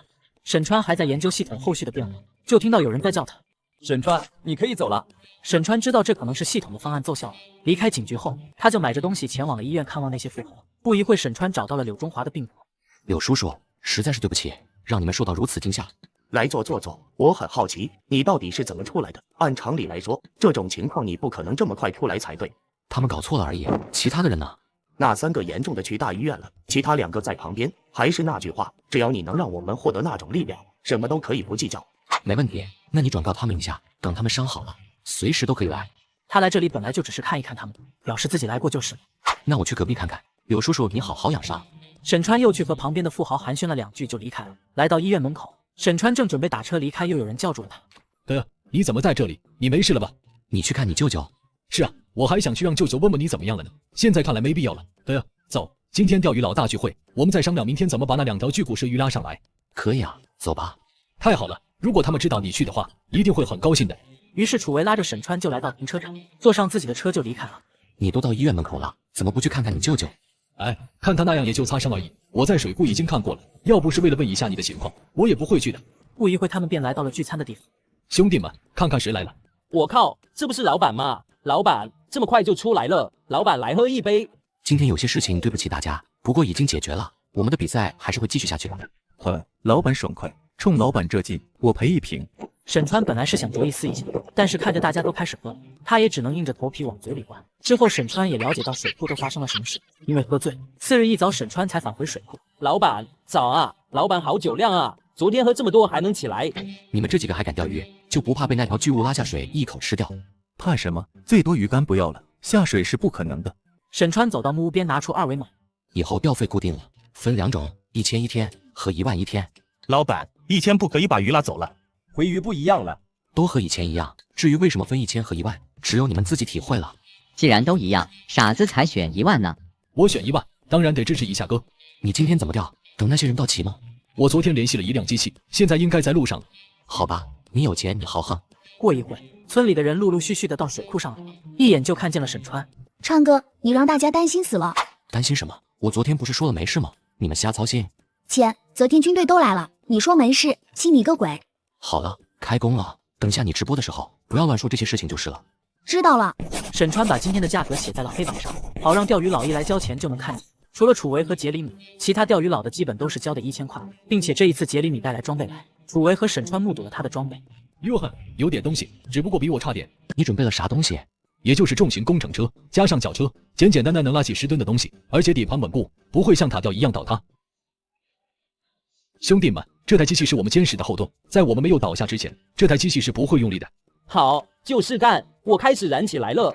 随后众人有序行动，杰里米在旁边看着这几百人的队伍惊呆了。然而20几秒后，水中巨大的浮漂忽然被什么力量猛地向水下一拉，而连接着鱼钩的3条钢丝猛地被拉直，这股巨力直接传递到了那些钓鱼佬的手中。大家加油啊，兄弟！中间那条钢丝的最上端就是重型机械，巨骨蛇鱼对这样的机械是无能为力，向前冲不动，只能左右的摇摆。而在木屋里，王鹏、杰里米、沈川坐在这里。朋友，你知道我这2天想你想的好苦。杰里米，我知道你想要什么。如果你钓起来一条1000斤以上的鱼，我就告诉你。老板，你说的是真的？你真的会告诉我？当然。谢谢老板，我这辈子最正确的决定就是来到这里。放心吧，我一定会钓上来的。老板，你等我的好消息。说完，杰里米像20多岁的孩子一般跳跃着离开了这里。等你钓上1000斤的巨物后，就不需要我说，你自己就懂了。紧接着，沈川发现系统居然添加了积分商城，里面的一个物品引起了沈川的注意，绑定名额扩充卡。你去钓鱼吧，交1万块钱。那个川哥，我没那么多钱，钱是小事，我先转你100万，以后你都可以在水库钓鱼了，但是每天必须扫我1万。这回王鹏也不矫情，爽快的答应了下来，兴冲冲的向水库下面跑去。沈川在木屋里面也无趣，来到外面看起了500人和巨骨舌鱼的肉搏战。另一边，王鹏找到了一个比较偏僻的位置坐了下来，他从自己的口袋里拿出一坨已经弄好的饵料。兄弟，你带的什么早餐？这么香，可以给我吃一点吗？我来太早了，没吃东西。这是饵料，可不是吃的。这么香，我还以为是什么好吃的呢。兄弟，给我一点试试。你确定要？不要这么小气嘛。兄弟放心，我也带了秘制的饵料，等会也给你一点。行，让你试试，记得喊你队友。钓鱼佬有些疑惑，喊队友干嘛？随后钓鱼佬把鱼竿又扔回水里，就和他的队友吹起牛来。你们说那几百人是不是傻？这拉上来了还不是为他人做嫁衣？说不定人家在乎那个过程呢。我觉得那富二代人还不错，听说昨天直接把县城的宵夜摊包场了。切，有钱谁不会？要是我有钱，请你们大家去天上人间都没问题。别说了，你的好像要够了。听到队友的提醒，那钓鱼佬急忙向水面看去，只见那浮漂在剧烈的晃动。忽然，钓鱼佬只感觉一股无可匹敌的力量从手上的鱼竿传来，还没有反应过来，就感觉自己的身体不受控制的快速向水面滑动着。队友，救我！就在他马上要入水的时候，他忽然感觉那股巨力似乎消失了，定睛看去，只见一只手抓住了自己的鱼竿。愚公移山，喂，你们愣着干嘛？这鱼还没有发力，他要是发力了，我可扛不住。这时，那些钓鱼佬才如梦初醒，立刻跑了过来一起拉鱼。他们这一队也有20多人。你们都准备好了没有？我要放手了。没问题了，兄弟，谢谢你了，你放吧。随后，王鹏就放开了手。当王鹏放手的那一刻，20来人直接被拉着向前面扑去。我靠，什么情况？用力啊！你们干嘛？可是任凭他们如何的用力，如何的加油，都无济于事。前面的几个钓鱼佬都快被拉入水中，于是短短的1、2秒，后面的10几个人全部放开了手，而前面的几人还不知道后面的情况。王鹏见状，快速的向前挤，拉住即将掉入水中的鱼竿。愚公移山，鱼竿忽然就这么停在了空中。我靠，王鹏，那个单手拉起700斤巨物的怪物，我到现在都还不清楚他到底是怎么做到的。王鹏没有理会，他继续变换着技能。随着王鹏最后一个技能施展开，那条巨物终于浮出了水面。只见那巨物差不多4米多的长度。而此时，另一边的沈川忽然一震，恭喜王鹏把阿威18式提升到了高阶，同时极大的优化了阿威18式，同时宿主学会该技能。不是哥们，你要不要这么忙？你再这样下去，我感觉自己像个废物。沈川并没有下去看看的打算，这么多人去了也是白去。不过没过多久，有一个系统提示音让沈川坐不住了。邓阳钓到69斤16倍等于1104斤草鱼一条，恭喜获得706560元还下币，恭喜获得积分1104，恭喜获得初级技能碎片乱披风钓法1个。沈川快速的向水库下方跑去，而此刻最为懵逼的还是那个系饵料的钓鱼佬邓阳，因为在鱼被王鹏钓上岸的瞬间，一个名叫阿威18式的东西出现在了他脑海中，很快重量就被称了出来。喂，1104斤啊，这太牛了！我靠，邓阳，你发了排行榜第1啊！你的名字？对啊，拜500万啊！今天晚上必须请客。此刻的邓阳没有理会众人，因为他得到了更为重要的东西。于是他走向岸边，拿起了自己鱼竿，然后挂上了开始从王鹏那里分到的最后一点饵料，用力的把竿抛了出去。靠，现在是你自己作死啊，可不再指望我救你。突然浮漂剧烈的晃动了几下，邓阳没有想到这么快就中赢了，但是也刚和他一样，他本来就想展示一下自己的技能。愚公移山，一瞬间，邓阳只感觉自己的身体充满力，然而下一秒，只见他被那股巨力给拉入了水中。过了好一会，邓阳爬上了岸。兄弟，没事吧？你不要想不开呀，就500万而已，不至于。让一让，让一让。王鹏看到沈川来了，便朝着他走了过去。川哥，好像那个人也领悟了阿威18式，你帮他钓的，不小心送了他一点饵料，不是怕他们下水喂鱼吗？就帮忙拉了一下。沈川无语，你这哪里是帮忙拉了一下，你都直接把技能改了。算了，你也不用太惊讶，后面会越来越多的人拥有的。对了，你还有大型饵料吗？就一点点了。沈川当即从自己的口袋中拿出1包来，省着点用，每天只有1包。沈川没有去找那个幸运儿谈话，当然如果他能像王鹏一样是一个天才的话，沈川不介意重新去认识一下他。这时邓阳已经从自我怀疑中回过了神。大神，可以请教一个问题吗？我知道你的疑问，我刚开始的时候也是和你一样，请大神指点迷津。其实这个技能很简单，只要你使用就会解锁后面的技能。我记得以前我经常熬夜练习。我懂了，这就像玩游戏对吧？应该差不多吧，打怪升级，练习技能，不一定要钓鱼的。明白。王鹏整理了一下思绪，然后开始钓鱼。鱼钩入水，20多秒以后，忽然浮漂猛地向水底坠去，直接消失不见。只见他又在开始抽搐，随后一条鱼被拉出了水面，正向着岸边拉来。这就又上来了。扔下去才10几秒吧，又上鱼了。拉上来也才用了20几秒，1分钟不到，一条1000多斤的鱼就被拉上来了。王鹏钓到56斤24倍，等于1344斤草鱼一条，恭喜获得1290240元华夏币，恭喜获得积分1344，恭喜获得初级技能碎片分离鱼钓一个。也就在这短短的几分钟时间，王鹏那边就已经接连钓起了好几条1000斤以上的巨鱼，而且他还成功让剩下的一条巨骨蛇鱼咬钩了。卧槽，跌到了！你们看，王鹏居然拉住了！我靠，不是吧？这也能拉住？而此时的王鹏面露难色，身体肌肉鼓起，青筋暴起。他已经把所有的技能叠完了，但是面对这条鱼的冲刺，他还是感觉有些吃力。另一边，得知既然2条巨骨蛇鱼都被拉住了，沈川松了一口气，毕竟这样一来就没有危险了。沈川也走到水库坝上，而就在此时，沈川看见水中似乎有一个庞大到不可思议的黑影，他望着水库有些发愣，不确定这条巨物到底是从哪里来的。而在一个不知名的办公室内，一个中年人正向前面的青年人汇报着什么。队长，给你看个东西，这东西已经违反了常识了。小胡接过手机看了起来。这东西很正常啊，别人钓个鱼而已，不要大惊小怪的。不是，队长，你看看这鱼正常吗？上千斤的草鱼，还有这青年，这力气都堪比力王了。老周啊，我知道最近大家很闲，但是做我们这种工作的就要习惯啊，实在没事做你去健一下身，你看你都胖了。老周看着眼前的青年人有些恼火，不知道是哪里的太子爷，年纪轻轻就当了自己的顶头上司。小胡，你刚来我们部门，可能不是很清楚我们的工作内容，这种异常是需要重点关注的。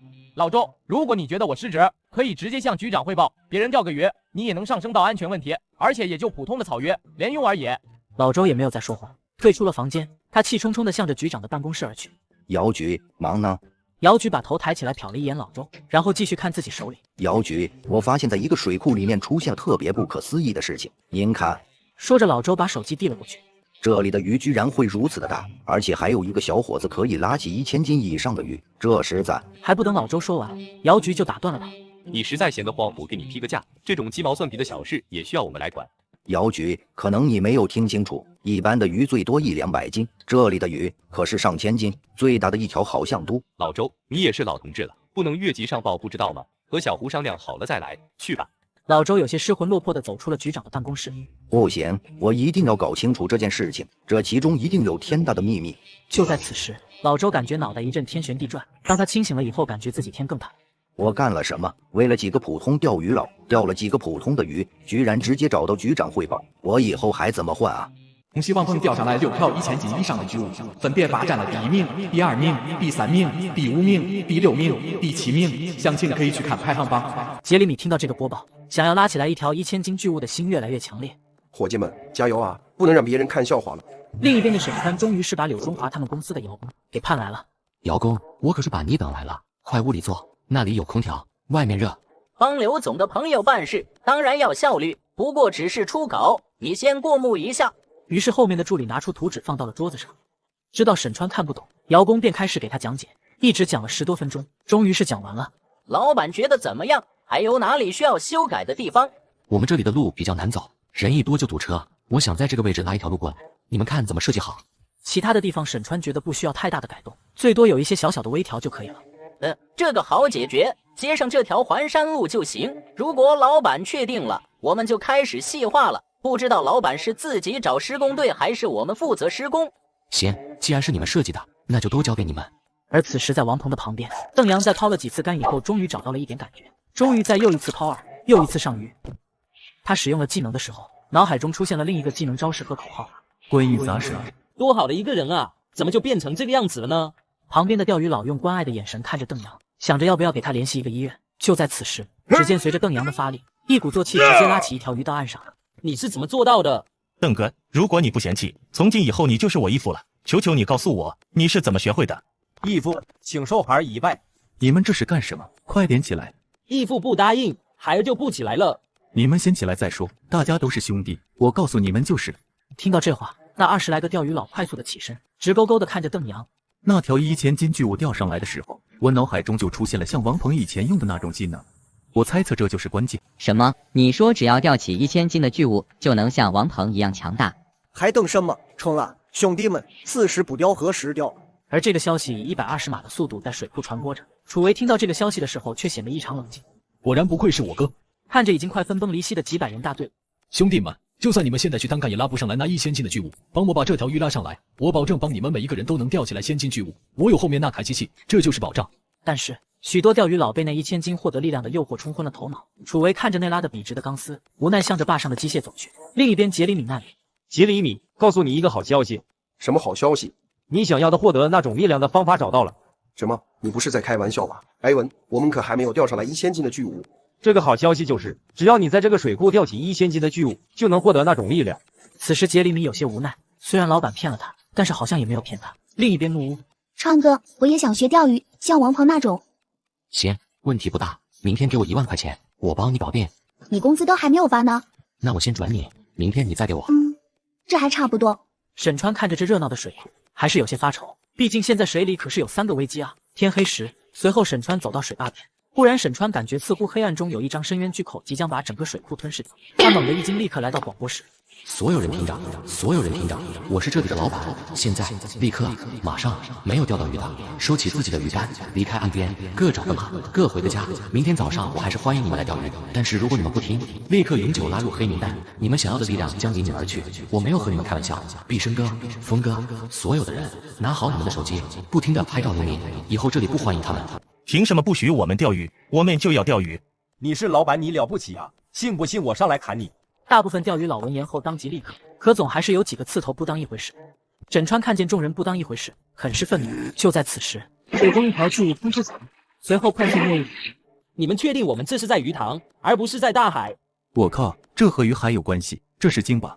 钓鱼佬们当即疯了一般的向更远的岸上跑去。一时间，在水库的钓鱼佬都走得干干净净，除了2台中型机械还在溜着鱼之外，还有一个人没有上岸，那个人就是王鹏。王鹏，加油啊！一定要把他拉上来。我让他们把楚维的那个巨型超网给你开来。随后沈川拿起对讲机和沈峰说话：峰哥，到楚维那里拿一下那个大型超网机的钥匙，把那个超网机开过来。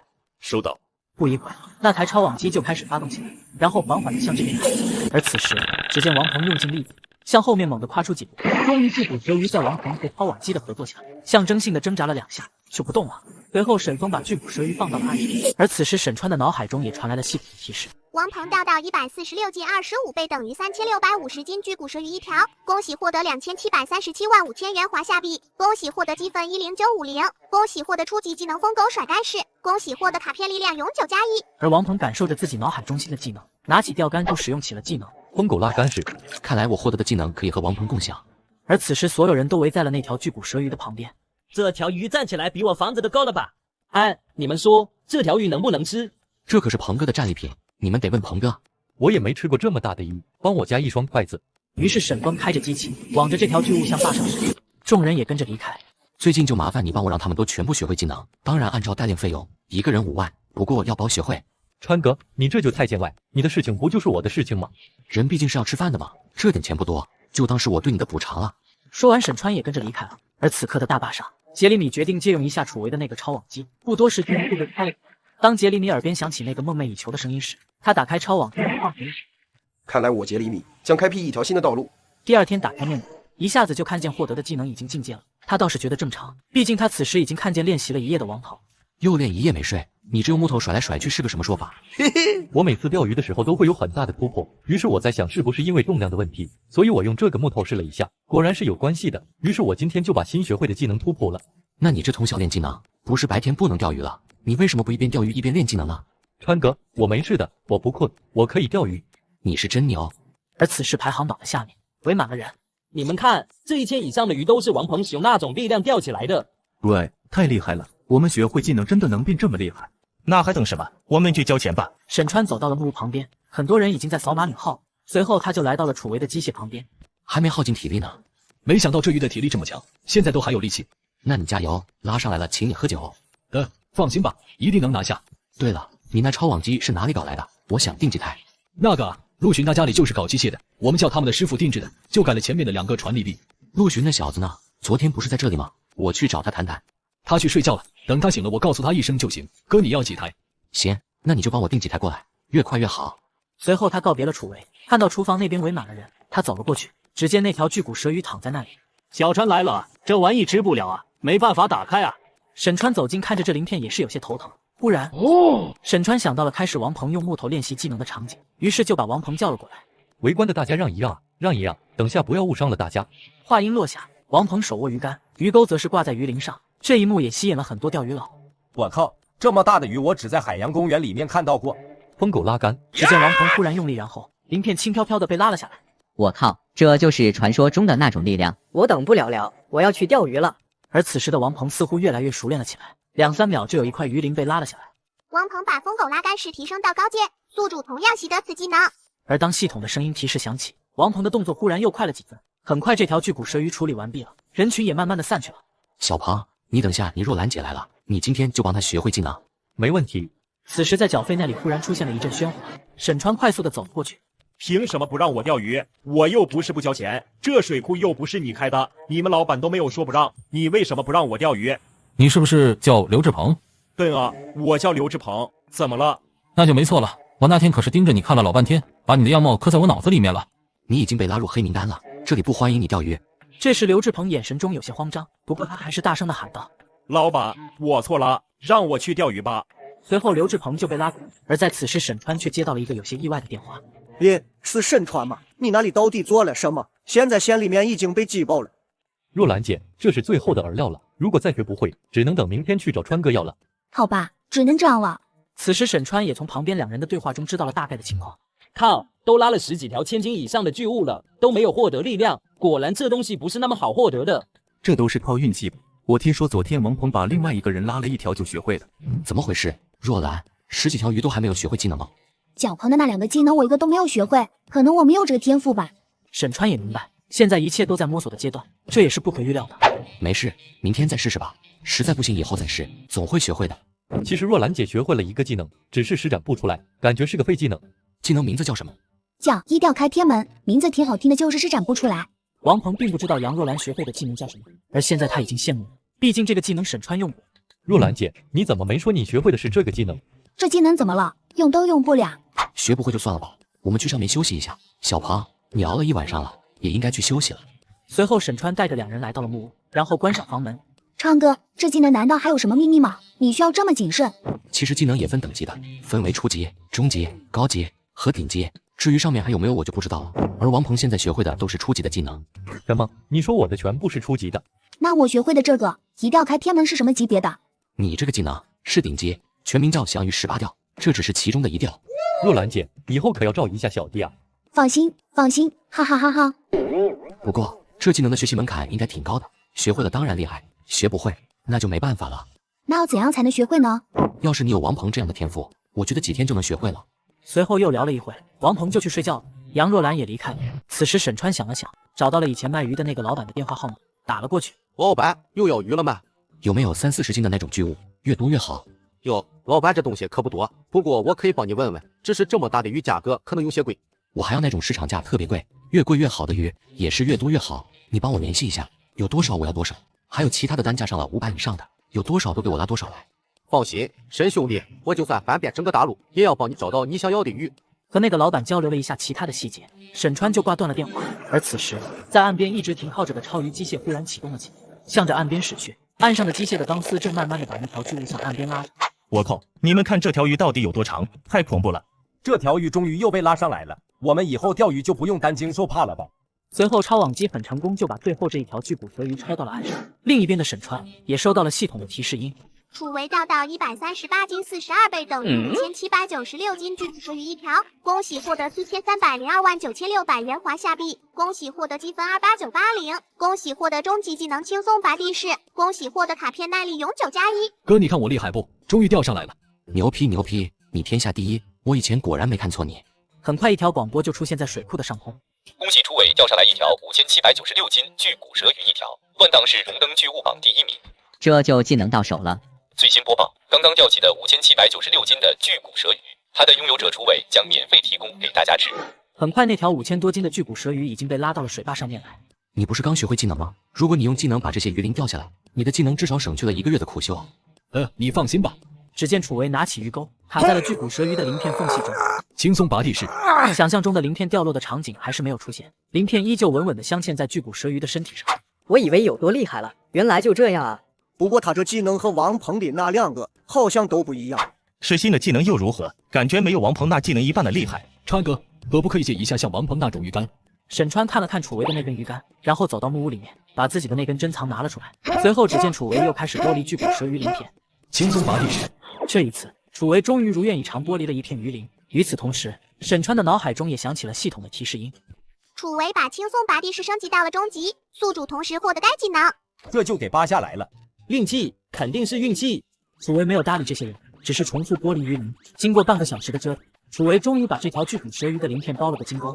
恭喜楚维将轻松拔地式升级到高阶，宿主同时获得该技能。果然，这都是天才啊！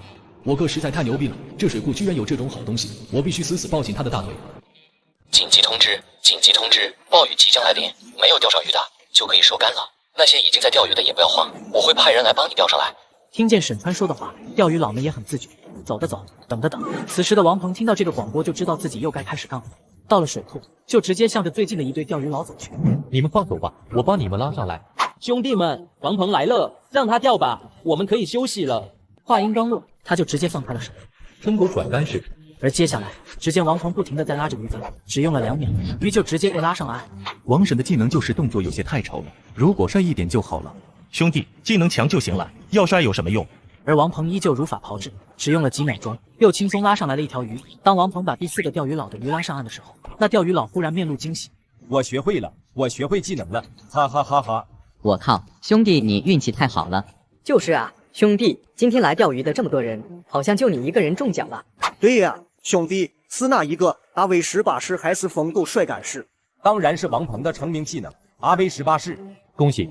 随后王鹏又向着下一个目标走去。另一边，沈川看着有些压抑的天空，也不知道这雨到底什么时候。哥，他们这是在干嘛呢？马上要下雨了，天也要黑了。我叫王鹏帮那些已经上钩的鱼给拉上来。哥，这个我在行啊，我也可以的，我现在就去帮他们。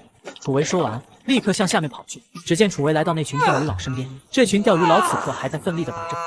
等下我拿鱼竿，你们马上就放手。不等钓鱼佬同意，楚维就直接上手，轻松拔地式。只见楚维把鱼竿就这么轻轻一动，短短的2-3秒的时间，这条巨物就已然到了岸边。好了，我学会技能了，这是轻松拔地式。楚少，谢谢你，谢谢你。楚维摆摆手，继续向下一堆人走去。过了一会，在王鹏和楚维的帮助下，就全部将鱼钓了起来。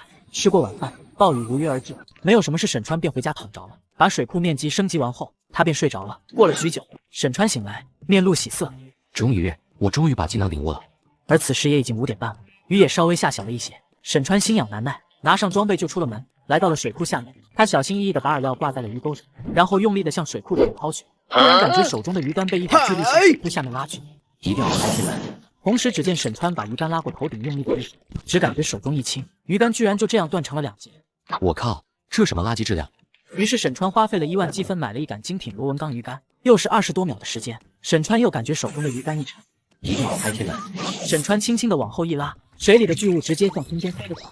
只是这条鱼不是他的目标，他便将鱼放回了水库。而此时沈川身上的淡淡光芒在水库里犹如深夜中的萤火虫一样醒目。水坝上一个钓鱼佬瞟到一个蓝色的光点，娘，那是什么？他的声音很大，吸引了所有钓鱼佬的目光。30多个钓鱼佬都来到了水坝的旁边。是鬼吗？不会吧，这深山老林的怎么会有鬼？兄弟，这深山老林的才会有鬼好吗？同时，只见一个巨大的身影从水里直接腾空而起，飞向那蓝色光影所在的空中。我操！这到底是什么鬼东西？我看这不是那天的那条巨鲶吗？钓鱼佬们实在是好奇，于是鼓起勇气朝着光点走去。恭喜有人在你的水库钓起万斤巨物，开启新功能按需隔离。因为鱼种类的冲突，宿主可以自己隔离2个区域，2个区域互不影响。突然，沈川侧面有强光照来，转眼看去，只见无数把手电指向他。特妈的谁啊？没看到有人吗？老板，我靠，居然是老板！老板，你开始怎么变成蓝精灵了？此时众人看向沈川身后那条10几米的巨物，都咽了咽口水。只见沈川直接把鱼竿一甩，将鱼放回了水。老板，你刚开始那技能我们也是可以学的吗？当然可以，不过物以稀为贵，这东西获得的难度可能有点大。随后沈川拿着装备就离开。在一个偏僻的水库中，有着几个神奇的钓鱼佬，他们不仅可以单手钓起半吨巨物，更是成为了钓鱼界的巅峰赛代打哥，只打高端局，并且包教包会。唱歌，这技能到底该怎么学会啊？这技能方面王鹏和楚维应该比较在行，你可以去向他们取经。我可不知道，我这技能才是最初级别的，你那个可是最顶尖的。若兰姐你这么冰雪聪明，肯定天赋比我高，说不定明天醒来就会了呢。听见王鹏和楚维的话，杨若兰也没有再说什么。川哥，你看这雨也不是很大，要不叫那些兄弟出来，我去帮他们学习一下技能。这种事情怎么能少了我？再怎么说我也是中级技能。行吧，你们俩去看看。于是王鹏和楚维拿起斗笠就向着外面走去。过了一会，卖鱼老板说鱼到了。哎呀，沈老板，你终于来了，让你久等了。你要是快到的时候给我打电话，我早就在这里等着了。女士，今天我给你先拉了几车30-40斤的大鱼，你看看都在撤了了。沈川看了看这3辆运鱼的车，也没有去检查。这大下雨天的，实在是太辛苦你了，就从那个水沟倒下去吧。沈川指着以前经常钓鱼的水沟，卖鱼的老板闻言也是招呼其他的伙计去钓鱼了。而此时，王鹏和楚维也带着村里面的年轻人走了上来。川哥，早上好，我们去钓鱼了。去吧，争取在这2天都把技能学会了。沈老板，不知道能不能让我也学一下技能？没办法，这2天水库钓船已经成为热搜，卖鱼老板自然是知道。你要学也不是不可以，只不过嘛。我懂的。沈老板放心，我免费帮你拖几车鱼来，怎么样？那就这样定了，等你下一次来到时候让你学。随后卖鱼老板乐呵呵的离开了，离去前还说明天还会拉3车鱼过来。而此时的水库下面，王鹏这边的人基本上都已经学会了技能，不过都是初级技能。于是王鹏就有了主意，那就是让楚维帮钓，这样他就大概率也能获得终极技能。就这样执行计划。过了一会，轻松拔地式，我学会了。牛啊，鹏哥这么快！学会技能后，王鹏就开始练习起来。过了一会，沈川听到了系统的提示音，恭喜王鹏把轻松拔地式升级到了中阶，宿主获得轻松拔地式熟练度+2。这也行，好家伙！此时王鹏学会了技能，又升到了中阶，就开始帮村民们学技能了。一直到晚上5、6点，所有的人都学会了终极技能轻松拔地式。另一边，因为下雨，沈川这里不让钓鱼，学会技能的邓阳手痒难耐，没办法就带着一些崇拜他的钓鱼佬突袭了其他鱼塘。义父来甩竿，义父来吃水果。旁边的鱼塘老板看到这一幕直摇头，当即离开了。哇，义父牛逼！义父超过王鹏指日可待。过了一会，外面时不时就传来那些人的恭维声，让老板实在是有些听不下去，出门又向他们那边走去。愚公移山，观音洒水。只见他把鱼竿向后一拉，30-40斤的巨物就被吊了起来。义父牛皮！钓场老板看见这一幕，此时也反应了过来，当即就明白这是石泉水库来的。不要钓了，收拾东西走吧。凭什么不让钓？又不是没给钓费。就是啊，再钓你几条鱼，这么小气。谁让你们用技能？用技能你们去石泉水库钓去。难怪你生意做不大，一点格局都没有。对啊，你看石泉水库老板怎么钓他的鱼，他都不生气。他格局大，你找他去，反正不许在我这里钓。于是老板直接退了他们钓费，把他们撵了出去。第2天一大早，卖鱼的老板就给沈川一个大惊喜，整10几车的鱼到了水库。那个沈老板，昨天我们说的那个事情，当然没问题。老板办事都这么利索，我当然不能拖他。沈俊来活了，你去帮这老板学会技能。川哥，保证完成任务。卖鱼老板交了钱，就和沈俊向水库下面走去。过了一会，水库下面已经热火朝天的开始钓鱼。上鱼了，小伙子快来啊！不等沈俊返，钓鱼老板已经被拖入水中。沈俊跳进水里，把卖鱼老板救了起来。大叔，对不起，刚才没有注意。小伙子呀，做事要认真。如果我是个美女，你会这么不在意吗？是，您说的对。卖鱼老板也没有过多计较，继续开始钓鱼。又过了几10分钟，只见浮漂忽然开始下沉，沈俊不等卖鱼老板反应，直接夺过鱼竿，轻松拔地式。只见沈俊用力一拉，那条鱼就直接被拉上岸。哈哈哈哈！成了，我成了，谢谢你啊，小伙子。运气这么好的吧？第一次就学会了。大叔，你学会的技能是什么呀？8V18式，王鹏就是用这个技能钓起的那条3000斤巨物。谢谢你了，小兄弟。这卖鱼大叔好像对那8V18式有些误解，要不要告诉他真相？算了吧，他喜欢就好。我是怕他知道技能也有等阶，以后会不会后悔？卖鱼大叔来到坝上，在小木屋里找到了沈川。沈老板，技能我已经学会了，太感谢你了。等我帮你这几批鱼运来了，就在你这路扎根了。那太欢迎了。对了，老板，你还能不能搞到那种肉食性的鱼类，比如上次的那2条巨骨蛇鱼？没问题，你等我好消息。这个鱼塘老板为了扩大业绩，他居然连巨型电鳗和巨型水虎鱼都敢放进鱼塘。不过我这里的事情，你还是不要向外透露。沈老板，你放心，不就是把鱼变大吗？这种事情又不是什么违背常理的事。当然，你让我不说，我肯定不会往外乱说的。好。随着鱼老板的离开，水库又恢复了平静。村里的小伙伴继续练习着技。第2天，卖鱼老板带着鱼又找到了沈川。沈老板，还有一种鱼，不知道你要不要？什么鱼啊？只要是能在这里养活的我都要。巨型电鳗。我说过了，只要是在这里能养得活的，什么鱼我都要。那巨型水虎鱼肯定也要了。当然要，老板尽管拿来就是了，钱肯定少不了你的。没问题，包在我身上，过几天就给你拖来。再把鱼全部放入水库里。卖鱼老板又带着车队离开了，就这样一直到了晚上，隔离栏也安装好了。第2天，整个水坝上到处都是人。老板，你终于来了，快收钓费，我们要钓鱼。开始营业，大家交钱去钓鱼吧。老板，你为什么鱼塘里面围起来了？水库一直准备要改造，那里面马上要施工了。川哥，要不我也去扫1万块钱？去吧。不过最近一段时间没有饵料，只能靠你自己。随后，王鹏扫码付款，就急切地向水库下面跑去。而就在此时，水库下面传来一阵喧哗，不一会儿，对讲机里面就传来了沈碧生的声音：“小川，有人钓起来一条红色的金龙鱼，我们拿不准，你来看一下。”我马上来，先放入超网，不要让它死了。同时，沈川立刻换出了系统面板，查看起来系统记录起来。邓阳起7斤35倍245斤红龙鱼一条，恭喜宿主获得686000000大下币。当沈川到地方的时候，就看到了人群中的邓阳。义父，你简直就是气运之子啊！今天一来就钓起来了这么值钱的鱼，我愿意永远在义父的光辉下成长。小川来了，这条鱼太贵重了，我们不敢确定，只有你来确定一下喽。没错，就是红龙鱼，运气不错啊。老板，这条鱼回多少钱？按照我们的回鱼标准196万。等下你直接到我们财务那里去收一下回款。此话一出，周围的钓鱼佬们都废了。我靠，真的回这么多钱？我以为那是标着吸引人的。沈川把那条鱼放回了水中，然后就离开了。同时，水库上方响起了邓阳回鱼获得196万的播报。是我听错了吗？196万，那还上什么巨物吧？这老板是疯了吗？这种名贵的鱼也放进水库？另一边，沈川看见柳中华来了，便急忙走了过去。柳叔，你们来怎么不打一声招呼？好你个神小子，上次还说什么技能不好学，你现在是准备让全民都学会？哪里，你不信问一下小维，这技能确实不好学。舅舅，这技能可是要钓1000斤巨物的，不过你放心，有我在，保你学会的。我这次来是替那几个老家伙试，同时希望能得到一点内幕消息。你这技能还有没有更高级的？有，当然有。不瞒你说，这技能就分初中高档，楚维现在学会的就是中档，上面还有高档的，只不过这概率有点低。概率低没关系，我现在有的是时间。而此时旁边的柳木青依旧是一张冷脸。老爸，这次不要去水库中间冒险，好好的跟着小伟，不然直接把你的零花钱给停了。说什么呢？什么零花钱？你快回去吧，公司事情这么多。小伟，快送你表姐。老爸，可不可以再买1包饵料？表姐不用，我这里还有1包。随后柳木青就离开了。而就在此时，水库的播报传来：今天的第2个幸运儿出来了，7号钓到了一条93斤的红白锦鲤，回鱼获得了27.9万，让我们恭喜他。也祝大家鸿运当头。那个开始第1个幸运儿回鱼是多少钱？也不多，196万而已。这都快有我2个月的零花钱了。小伟了，快带我和你马叔学技能去。随后楚维就带着柳中华2人朝着水库走。而此时水库坝上这里又停了一辆大卡车，装满了冰块。楚维也从水库下面跑了上来。还真会享受啊！我表姐让我照顾舅舅，那自然得照顾到位，不然她非扒了我的皮不可。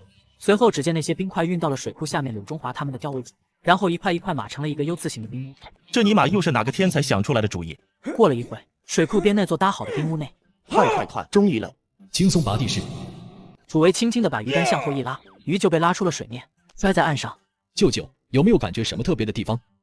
什么特别的地方？这么大的鱼，应该很好吃。楚维无语。过一会儿，柳中华又一次把鱼竿扔了下去。小维，快点上钩了！楚维立即向前一步拉住鱼竿，然后发动技能轻松拔地式，几秒钟就把鱼拉上岸了。我学会了，不过这名字和你施展的不一样，好像叫阿威18式。马叔，这阿威18式是初级技能中最不实用的技能，这技能不要也罢，你重新钓吧。老马有些遗憾，不过还是点点头，重新开始搓饵起来。而就在此时，一则广播声响起：恭喜曾宇钓起1026斤大头鱼一条，荣登巨物榜第10名。他的钓取方式为轻松拔地式。而此时，在水库里隔离场不远的岸边，一群人正围在一个青年人旁边。浩哥，你这技能太牛逼了！我刚刚去打天了，他们学阿威18式还有疯狗甩竿式的都还钓不久。哇，那岂不是浩哥这技能比王鹏的还厉害？我以前都说过了，王鹏只是运气好而已，等浩哥技能再升级，那岂不是要无敌？晚，你们继续钓，离近一点，有动静的立刻叫我。此时的王鹏正在隔墙的旁边坐着钓鱼，忽然他透过铁皮围墙的间隙看到了隔着的另一边，似乎有几个人影。王鹏想了想，还是给沈川打去了电话。喂，鹏，什么事？潘哥，我看到铁皮围栏那边有3个人在钓鱼，而且已经在溜鱼了。你先阻止他们一下，那边可能有危险，我马上下来。于是王鹏调开铁皮走过去。我要在那边钓鱼，那边危险。你谁啊？关你屁事啊！就是谁说这边不可以钓鱼的？老板说了，这边钓鱼可能会有危险，不然怎么会围起来？快回去！哈哈哈，危险？钓鱼能有什么危险？2条巨物不是被人钓起来了吗？就是搞得那么玄乎，还危险。这时，只见那3个钓鱼佬正和王鹏说话的时候，突然感觉手一沉，一股庞大无比的力量从鱼竿上面传来，直接拉着他们往水库坠去。一个巨大的鱼头出现在就离他们只有几米位置。王鹏上前2步，直接拉住了那3个钓鱼佬的鱼竿，轻松拔地式。可是让王鹏惊恐的是，他居然撼动不了这条鱼分毫。巨物脑袋忽然一转，猛地向水库中间扎去，眼看着王鹏就要被拉下水中。此时，一只手一把抓住了他手中的鱼竿，一定要开天门，交给我吧。王鹏反应了过来，手从鱼竿上放了下来，向后面退了几步。而就在此时，水空洞了，他猛地拉起鱼竿向后面甩去，忽然一声脆响传来，鱼竿直接断成了2截。谁允许你们到这边来钓鱼的？你们3人禁钓1个星期吧。老板，不要啊，我们错了。是啊，老板，你不能这样了啊。那就再加1个星期吧。不要啊，老板，求求你了。老板，我们知道错了。再喊我就再加1星期。三人立刻闭上了嘴巴。沈川说完就离开了。王鹏此时也没有心情钓鱼了。随后他找到了沈川。川哥，我可以去围墙那边钓鱼吗？明天你再去钓吧，但是你得答应我一件事情。什么事？你能不能不要死抓着那鱼竿不松手？钓不起来你就给我切线了。习惯了，习惯了，以后一定注意。而此时杨若兰兴冲冲地跑了进来。川哥，你居然会钓开天门，你快教教我。杨若兰也是刚刚听到了这个消息，她得到技能已经几天了，但是没有任何一点能学会的头绪。这个我真没办法，只能靠你自己。闻言，杨若兰就失望离开了。就这样一直到了下午2点，广播响起。恭喜柳中华钓起来1210斤草鱼一条，钓起的方式是楚维家轻松拔地式。同时，恭喜柳中华获得技能轻松拔地式。恭喜马涛钓起1380斤翘嘴一条，钓起的方式是楚维家轻松拔地式。同时，恭喜马涛获得技能轻松拔地式。此时剧务榜上，柳中华和马涛的名字居然霸占了其中5个名额。小伟，干嘛呢？让我和你马叔也来感受一下这技能的神奇。舅舅，我马上要走了，你这一竿下去，你们没多久可能就要下水游泳了。也罢，老马，我们还是钓一点小鱼，熟悉一下技能吧。如果运气好，说不定还能钓起锦鲤呢。哈哈，那感情好，也不知道那几个老哥什么时候能来。时间一晃来到晚上，卖鱼老板也再一次来到了水。沈老板，久等了，你们这山路实在是不怎么好走啊。这比约定的时间还早到了半个小时呢。今天有什么好东西？好东西那肯定不少，都是猛货，巨骨蛇鱼、鹅雀鳝、巨型电鳗，还有几条巨鲶，以及大量的食人鱼。啥玩意？就食人鱼了？食人鱼学名水虎鱼，我上次不是问过你了吗？这食人鱼它会不会把其他鱼给吃了？你们就是被它这个名字给唬住了。其实食人鱼是杂食性鱼类，而且它们除非没有吃的了，还会攻击其他鱼类。它们很多时候都是吃腐烂的肉类。原来是这样啊！这个鱼塘老板不仅在鱼塘中放了巨骨蛇鱼、巨型电鳗、万金鲶鱼、食人鱼，现在更是把目标放在了鳄鱼和鲨鱼身上。他坚信鱼塘养鲨鱼并非不可行，弄点鳄鱼应该也不错。没问题啊，沈老板只要喜欢，别说鳄鱼了，鲨鱼也能给你搞来。鲨鱼在淡水里面又活不了，我这里可不能养。那沈老板就孤陋寡闻了，有啥可是能在淡水中生活的。既然如此，那就麻烦老板帮我搞几条来，价格是不问题。没问题，包在我身上。随后车里的鱼放完，卖鱼老板和沈川客套了几句就离开了。川哥，明天我想试着帮他们钓鱼。等下你联系那几个技能到中阶的人，明天可以带掉了。技能没到中阶的就让他们再练练。谢谢川哥。沈川看着鱼塘和大家都越来越好，也算是做出了一件事。之后要是有时间，他想游钓全球。第二天清晨，沈川早早的就来到了水库这里，却意外的又遇到了3剑客。沈川向他们走了过去。剑兰，你说我们是不是错过了什么重要的东西？没办法，工资都上交了，这钓费都出不成。要不是刷视频看到现在这里钓手鱼能回于10几上百万，我们能说服家里那么恼火。老板，我可想10年，最近过得好吗？老板，听说你会水库里面最厉害的技能，最近可没有看到你们啊，都不来光顾我这小鱼塘了。没办法啊，家里那位管得太严了。随后沈川就在这里和3人聊了起来，而此时一个声音在水库坝上响起：来，看看水库的最详细资料，关于技能介绍、鱼种特性，还有许多秘闻啊。沈川抬眼看去，只见刘志鹏手中拿着一叠的纸张，正在发给旁边的钓鱼佬。有这种好东西，我去拿一册看看。帮我拿一本。随后耗子回来也递给了沈川1本，沈川拿起看了一下，写的确实很详细。你们继续努力吧，攒点钱，我可以叫人帮你们带掉。我要带掉，多少钱？算我一个。我也要。谁叫你们是我的第一批顾客呢？这第一个技能就帮你们免了。真的吗，老板？真的，走吧，我带你们过去，不然真没位置了。说着，沈川带着3人向小木屋旁边走去。此时小木屋边已经围满了人，毕竟5万一个人，他们觉得很划算。给我1个名额啊，我马上交钱。我要名额。此时沈俊和几个村民有些不知所措，毕竟他们也没想到能有这么多人来。大家安静一下，我知道大家的心情，不过位置有限，除了前面来的几人，其他的先散了吧。不走，我可以出双倍的价格。最前面那位兄弟，我用20万把你那个名额买了，怎么样？老板，这样不公平，我们都是一起到的。我们这里已经有20多人学会技能了，过几天就可以帮掉了。其他人在旁边登记顺序，优先给你们带掉，只是迟几天而已，大家没必要为1个名额争抢什么。沈川这话一出，聪明的人已经在旁边开始排队登记了。我们1个人负责2个，1人就带2个。川哥，我们怕招呼不过来，所以2个应该是最保险的。你没有看楚维那次钓巨骨蛇鱼吗？把鱼竿另外一端绑到一个大树上面，你不就可以多带掉几个人了？这3人也加入你们这次的带调，钱已经给我了，我等下给你。沈川指了指后面的3件部，沈俊点了点头，让3人入了队。随后沈俊和4个村民也是带着那20人向着水库下面找合适的地方准备钓鱼了。川哥，我今天可以去围栏那边钓鱼吗？你要去就去吧，不过自己小心。放心吧，川哥，发现不对就切线。行，去吧。对了，你去厨房那里拿一些肉去钓鱼，像什么鸡鸭、猪肉都可以。王鹏知道沈川这是要让他用肉钓鱼，也没说什么，只是拿了一些肉就去钓鱼了。王鹏来到钓鱼点，挂饵抛竿，一气呵成。仅仅过了10几秒，他就感觉手中的鱼竿一直轻松把地势。突然，王鹏手上一轻，一个踉跄，拉回鱼线，发现鱼线不知道被什么东西咬断了。随后，王鹏又再一次开始钓鱼。1分钟以后，王鹏又感觉到了一股巨力，王鹏立刻用力的一拉，只见一条鱼从水里破空而出，直接向岸上飞来。原来是水虎鱼，这倒是不奇怪了。突然，水中又出现一个身影，王鹏定睛一看，发现居然是一条体系巨大的电鳗，而且嘴里还含着水虎鱼。没有多想，王鹏将水虎鱼当成饵料抛入水中，准备钓电鳗。沈碧生此时走了过来，小鹏，钓的怎么样了？没口，加油，把那条巨鲶拉上来。突然，王鹏神色一凝，手中传来一股巨力，轻松把地势。只见鱼竿弓，鱼线也被拉得笔直。过了一会，王鹏脸色又是一变，突然鱼竿直接断成了2截。换根好鱼竿肯定能行。王鹏点了点头，便回到来小木屋。怎么了？没钓到？川哥，你说如果鱼竿像他们一样用螺纹钢，鱼线用钢丝，这种搭配到底好不好钓鱼？鱼竿断了是吧？你先用我这个吧，等我开通积分商场了，再扣你的积分就是了。积分商城那是什么？没什么，过段时间你就知道了。拿去吧，这根杆子钓他个万把斤不成问题。在这个鱼塘，只是1包饵料，他就敢卖1万，而短短时间，1万1包的饵料瞬间清空，供不应求。川哥，这真的能钓万斤？放心的去吧，你看我什么时候骗过你？于是王鹏跑到食堂那边拿了一点肉向水库下面跑去。1个小时以后，沈川在交钱的旁边立了一个牌子：老板秘制超级饵料，保证小鱼快速聚鱼，大鱼1个小时内闭上鱼，走过路过不要错过，每天限量提供。小型饵料1000元1包，中型饵料1000001包，大概率中1000斤以上巨物。什么饵料居然这么贵？就在那里，要的话自己拿。左边是1000的，右边是1万的。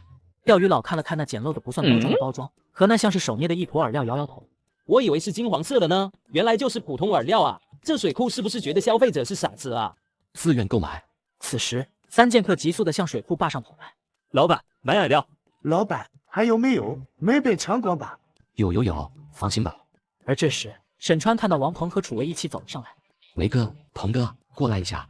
同时，沈川给3剑客寄了3包中型饵料，3人付完钱就急匆匆的向下面跑去了。哥，你还有没有像给鹏哥那种鱼竿啊？这个等下说，你们来一下。于是沈川拉着2人来到了播音室，自己则拿出一张纸，开始写起来。来吧，只要把上面的台词说出来就行了。哥，确定要这样读吗？读啊，打个广告而已。想不想要鱼竿了？见状，楚维和王鹏知道逃不掉了，只能硬着头皮读了起来。我是双子星1号，我叫王鹏。我叫双子星2号，我叫楚维。你是不是因为鱼不上钩而烦恼？你是不是因为学不会技能而焦躁？现在你们的救星来了！老板限时出售超级饵料，我们用命担保。这儿行外星幼鱼荷尔蒙，扔水鲤鱼就翻白眼，泡泡抢着咬钩。昨天钓的鱼现在还在我桶里蹦迪，科学解释不了，你们还等什么？老板秘制饵料，我们用过都说好，大家赶快来抢购吧！广播传遍了水库的每一个角落。完了，我耳朵脏了，需要去水库洗洗。你们录下来了，以后空军就放一遍，提醒自己，至少没他们尬。他们俩双子星也勉强算，但是为什么那么想笑呢？不会就是那小鱼饵1000块1包，大鱼饵1万1包的饵料吧？随后就有许多人向水库上面赶来。老板，饵料怎么卖？小鱼饵料1000块1包，中鱼的1万块1包。老板，你抢钱啊！话不能乱说啊！你问问我们水库的双子星，我卖这个价格是不是已经算福利价格了？站在沈川身后的2人努力的点点头。此时后面乌泱泱的一群人都赶过来，不一会，本来数量就不多的饵料被抢购一空。今天没有了，明天赶早啊！随后沈川也从系统商城里面买了一根螺纹钢的鱼竿给楚维，紧接着楚维就和王鹏一起向水库下方跑去。过了一会，一则广播又一次点燃了整个水库。最新播报，让我们恭喜葫芦仙钓起了1280斤的草鱼一条，他是由沈俊带钓的，同时他学会了技能轻松拔地式，让我们再次恭喜他。随后在短短的半个小时内，共有将近10条播报响起。很多钓鱼佬发现，10个人里面起码有8个买了饵料，而在围墙的另一边，楚维和王鹏正在用石头砸出一条食人鱼。你觉得我们把这玩意拿出去告诉他们，这是用来做鱼饵的，他们信不信？你要说这是巨骨舌鱼的鱼饵，他们肯定信。那我们就钓一条起来，让他们长长见识。他和王鹏商量了一下，发觉如果他们单独钓的话，可能都没办法钓起来，所以2人准备合作。随后挂好鱼钩，2人同时甩竿。过了一会，2人几乎同时感觉到了手中一股巨力传来，轻松把地势。王鹏和楚维刚使用完技能，用力一拉，只用了短短的几秒钟的时间，巨骨舌鱼就这么直接冲到了岸上。而此时的沈川从沙发上面跳了起来。王鹏和楚维钓起156斤38倍6004斤巨骨舌鱼，恭喜宿主获得68445600华夏币，恭喜宿主获得技能鲤鱼跃龙门式，钓吊起巨物的王鹏和楚维同时获得该技能，恭喜获得积分36024，恭喜宿主获得永久力量卡1，恭喜宿主获得02折卡1。沈川立刻离开了小木屋，向水库下面走去。等他到现场的时候，早已经围满了人。川哥，你来了，怎么还放岸上呢？再过一会就没气了。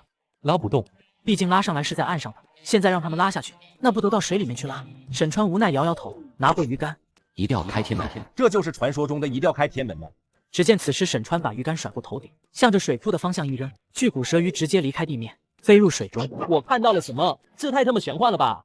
我靠，我扔石头都扔不了这么远。原来老板才是最牛的。随后沈川把鱼竿送到了王鹏的手中。那个技能不是很熟练，没收住手。宽哥这礼貌吗？对啊，到底要怎样才能学会你这个技能？我都快馋哭了。技能谁都能学，但是俗话说得好，要想鱼上岸，得拿粮食换；要想技通天，得要拿命干。一直钓鱼，你们就有学会技能的一天。加油，奥利给！对啊，我一定可以的，鹏哥，我们开始钓鱼吧。两个钓鱼佬在众目睽睽之下，从水库中钓起了食人鱼，让看见这一幕的钓鱼佬瞬间头皮发麻。而然这还没完，因为这食人鱼不过是两个钓鱼佬钓巨物的鱼饵罢了。这鱼竿难道有特殊的钓鱼技巧？有可能，好好看，好好学，说不定有用呢。我在想他们开始拿鱼竿，怎么和我们用的螺纹钢有些不一样？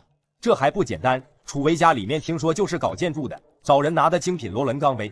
就在他们在议论的时候，王鹏和楚维居然同时有一上钩了。只见他们又是相同的动作。鲤鱼跃龙门式，鲤鱼跃龙门式，这技能比疯狗拉杆式帅多了。我觉得还是阿威18式更有韵味一点。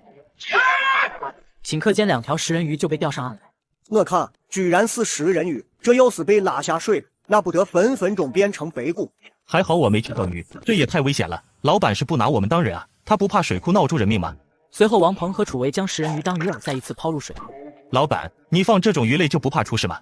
对呀，这也太危险了，那可是食人鱼啊！而且巨骨蛇鱼也还在水里，万一把我们吃了怎么办？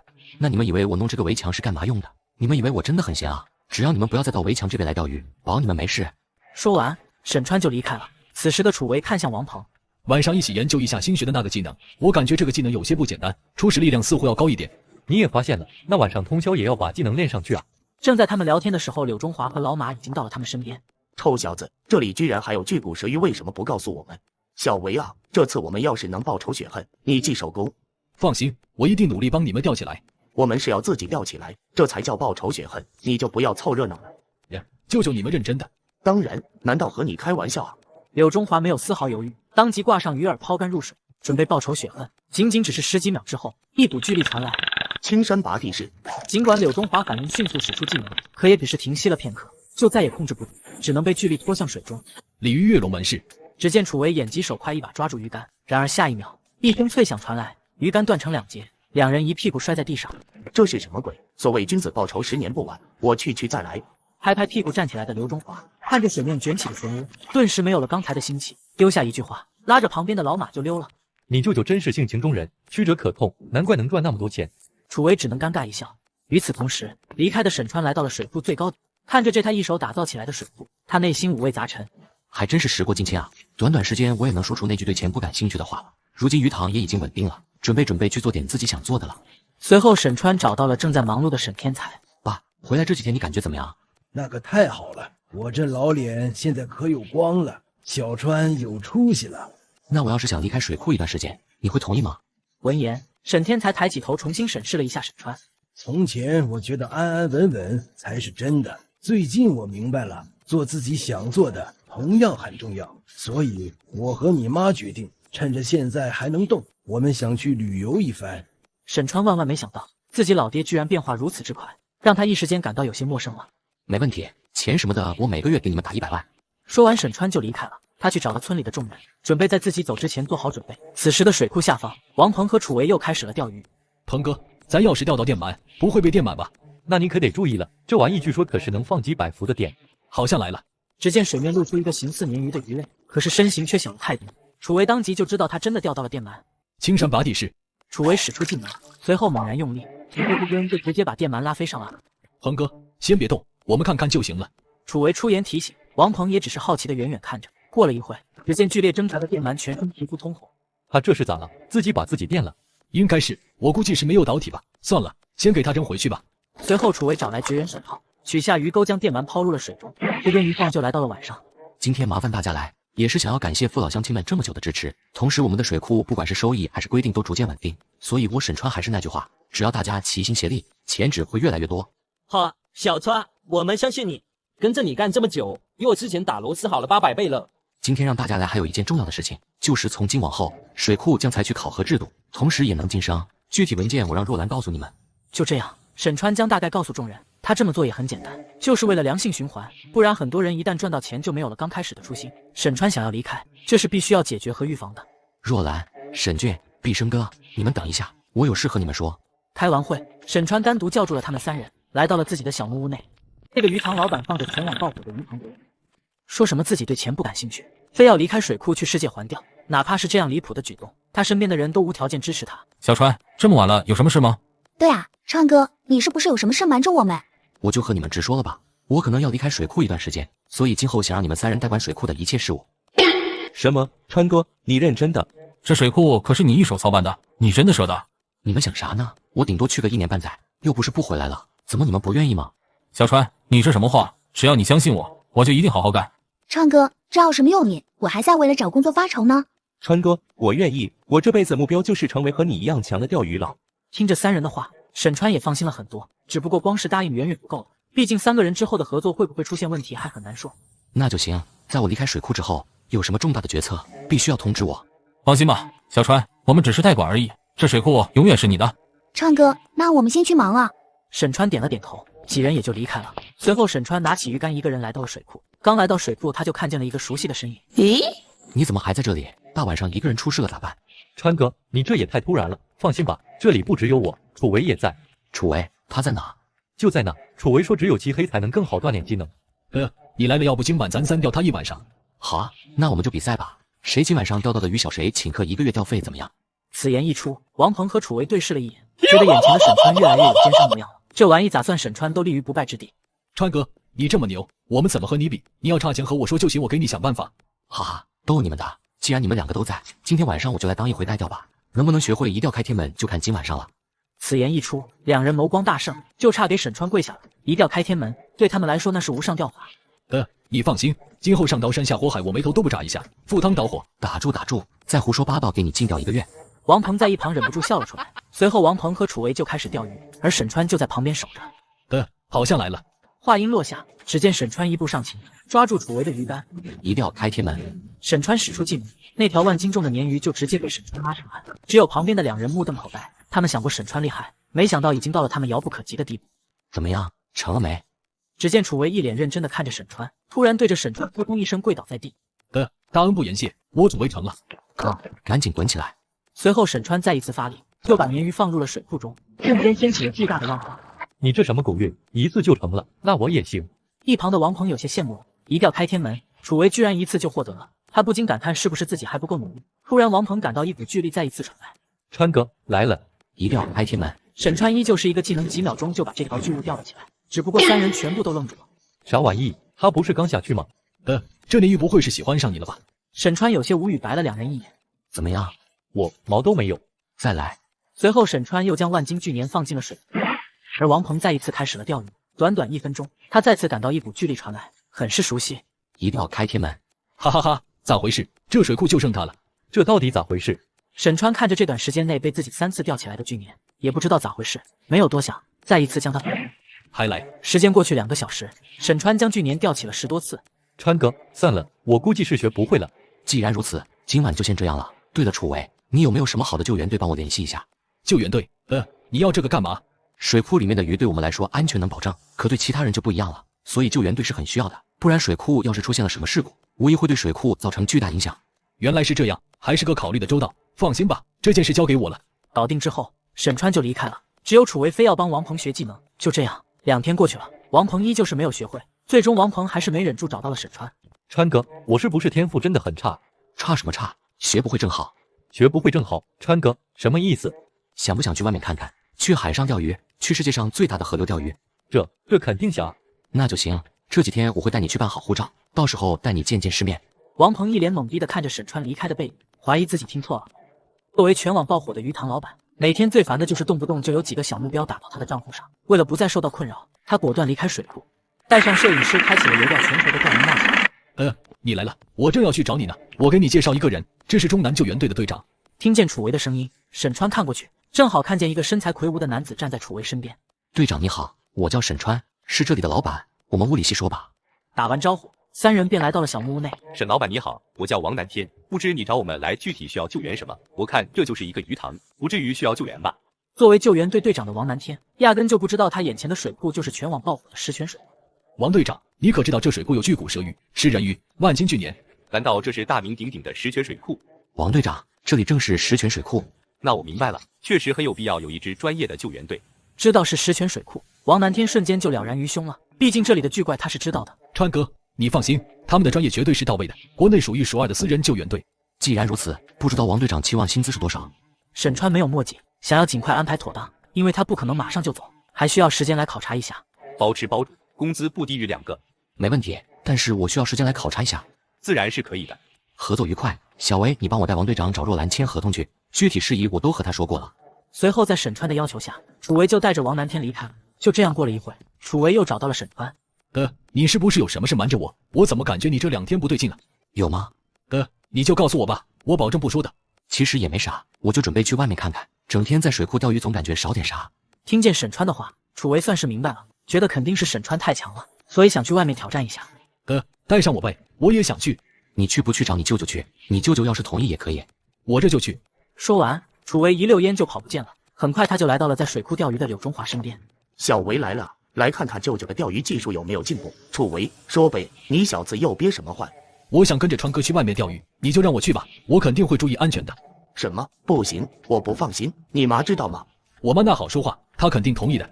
那也不行，不行就是不行。柳中华没有同意楚维的请求，毕竟楚维大大咧咧的容易吃亏，而楚维也没有放弃，一边联系自己父母，一边对着柳中华死缠烂打，终于是在楚维的软磨硬泡下答应了他。之后又过了几天，沈川带着楚维和王鹏去办理了去国的护照，他们准备5天后就出发。川哥，你说我们要不要带一个摄影师啊？到时候弄一个纪录片什么的，也能赚点。当然啊，我的初心肯定是钓鱼。听见王鹏这突然冒出来的主意，沈川认真思索了一下，不错，这个想法可以。放心，包在我身上，到时候我一定要用鱼钓开天门钓海鱼。我要钓鲨鱼。你俩咋不去钓蓝鲸？好主意，到时候试试。沈川有些无奈，外面的世界何其之大，水库相比于外面的世界来说太小了。川哥，我找你有事。若兰，怎么了？你说吧。你不是让我抽时间观察救援队吗？我观察了一下，确实做得很好，只不过那些巨物力量太大了，你看要不要？学技能没问题，不过规矩不能坏，一样要交钱。能不能救援那是他们的事，学习技能就要交钱，你去问问吧。明白。一码归一码，沈川自然不能坏了规矩，否则等他离开水库，指不定乱成什么样。就这样，时间过得很快，救援队也交钱学了任务，一方面是为了工作，一方面也是在水库的耳濡目染下对钓鱼有兴趣。5天后一大早，沈川等人收拾好东西放车上后，三人来到了坝上。你说等我们回来，水库会变成什么样？我相信他们，水库会更好的。走吧，事不宜迟，告别什么的太伤感，我已经给他们留了纸条。说得对，我还要去钓鲨鱼。钓你个头，我可是事先声明啊，出去一切听我的，不然现在就不用去了。川哥，我肯定听你的。放心吧，你让我往东，我绝不往西。摄影师听见没？给我个拍帅点。放心吧，楚少，那个我能不能学技能了？你学个大头鬼，你学了谁摄影？我可以教你们摄影。仅仅只是几句话，三人知道这一路不会太无趣。就这样，沈川带着对外面世界的期待和楚维以及王鹏两踏上了未知的征程，而水库依旧还在继续，榜单还在不断刷新，沈川的账户也不断有钱等。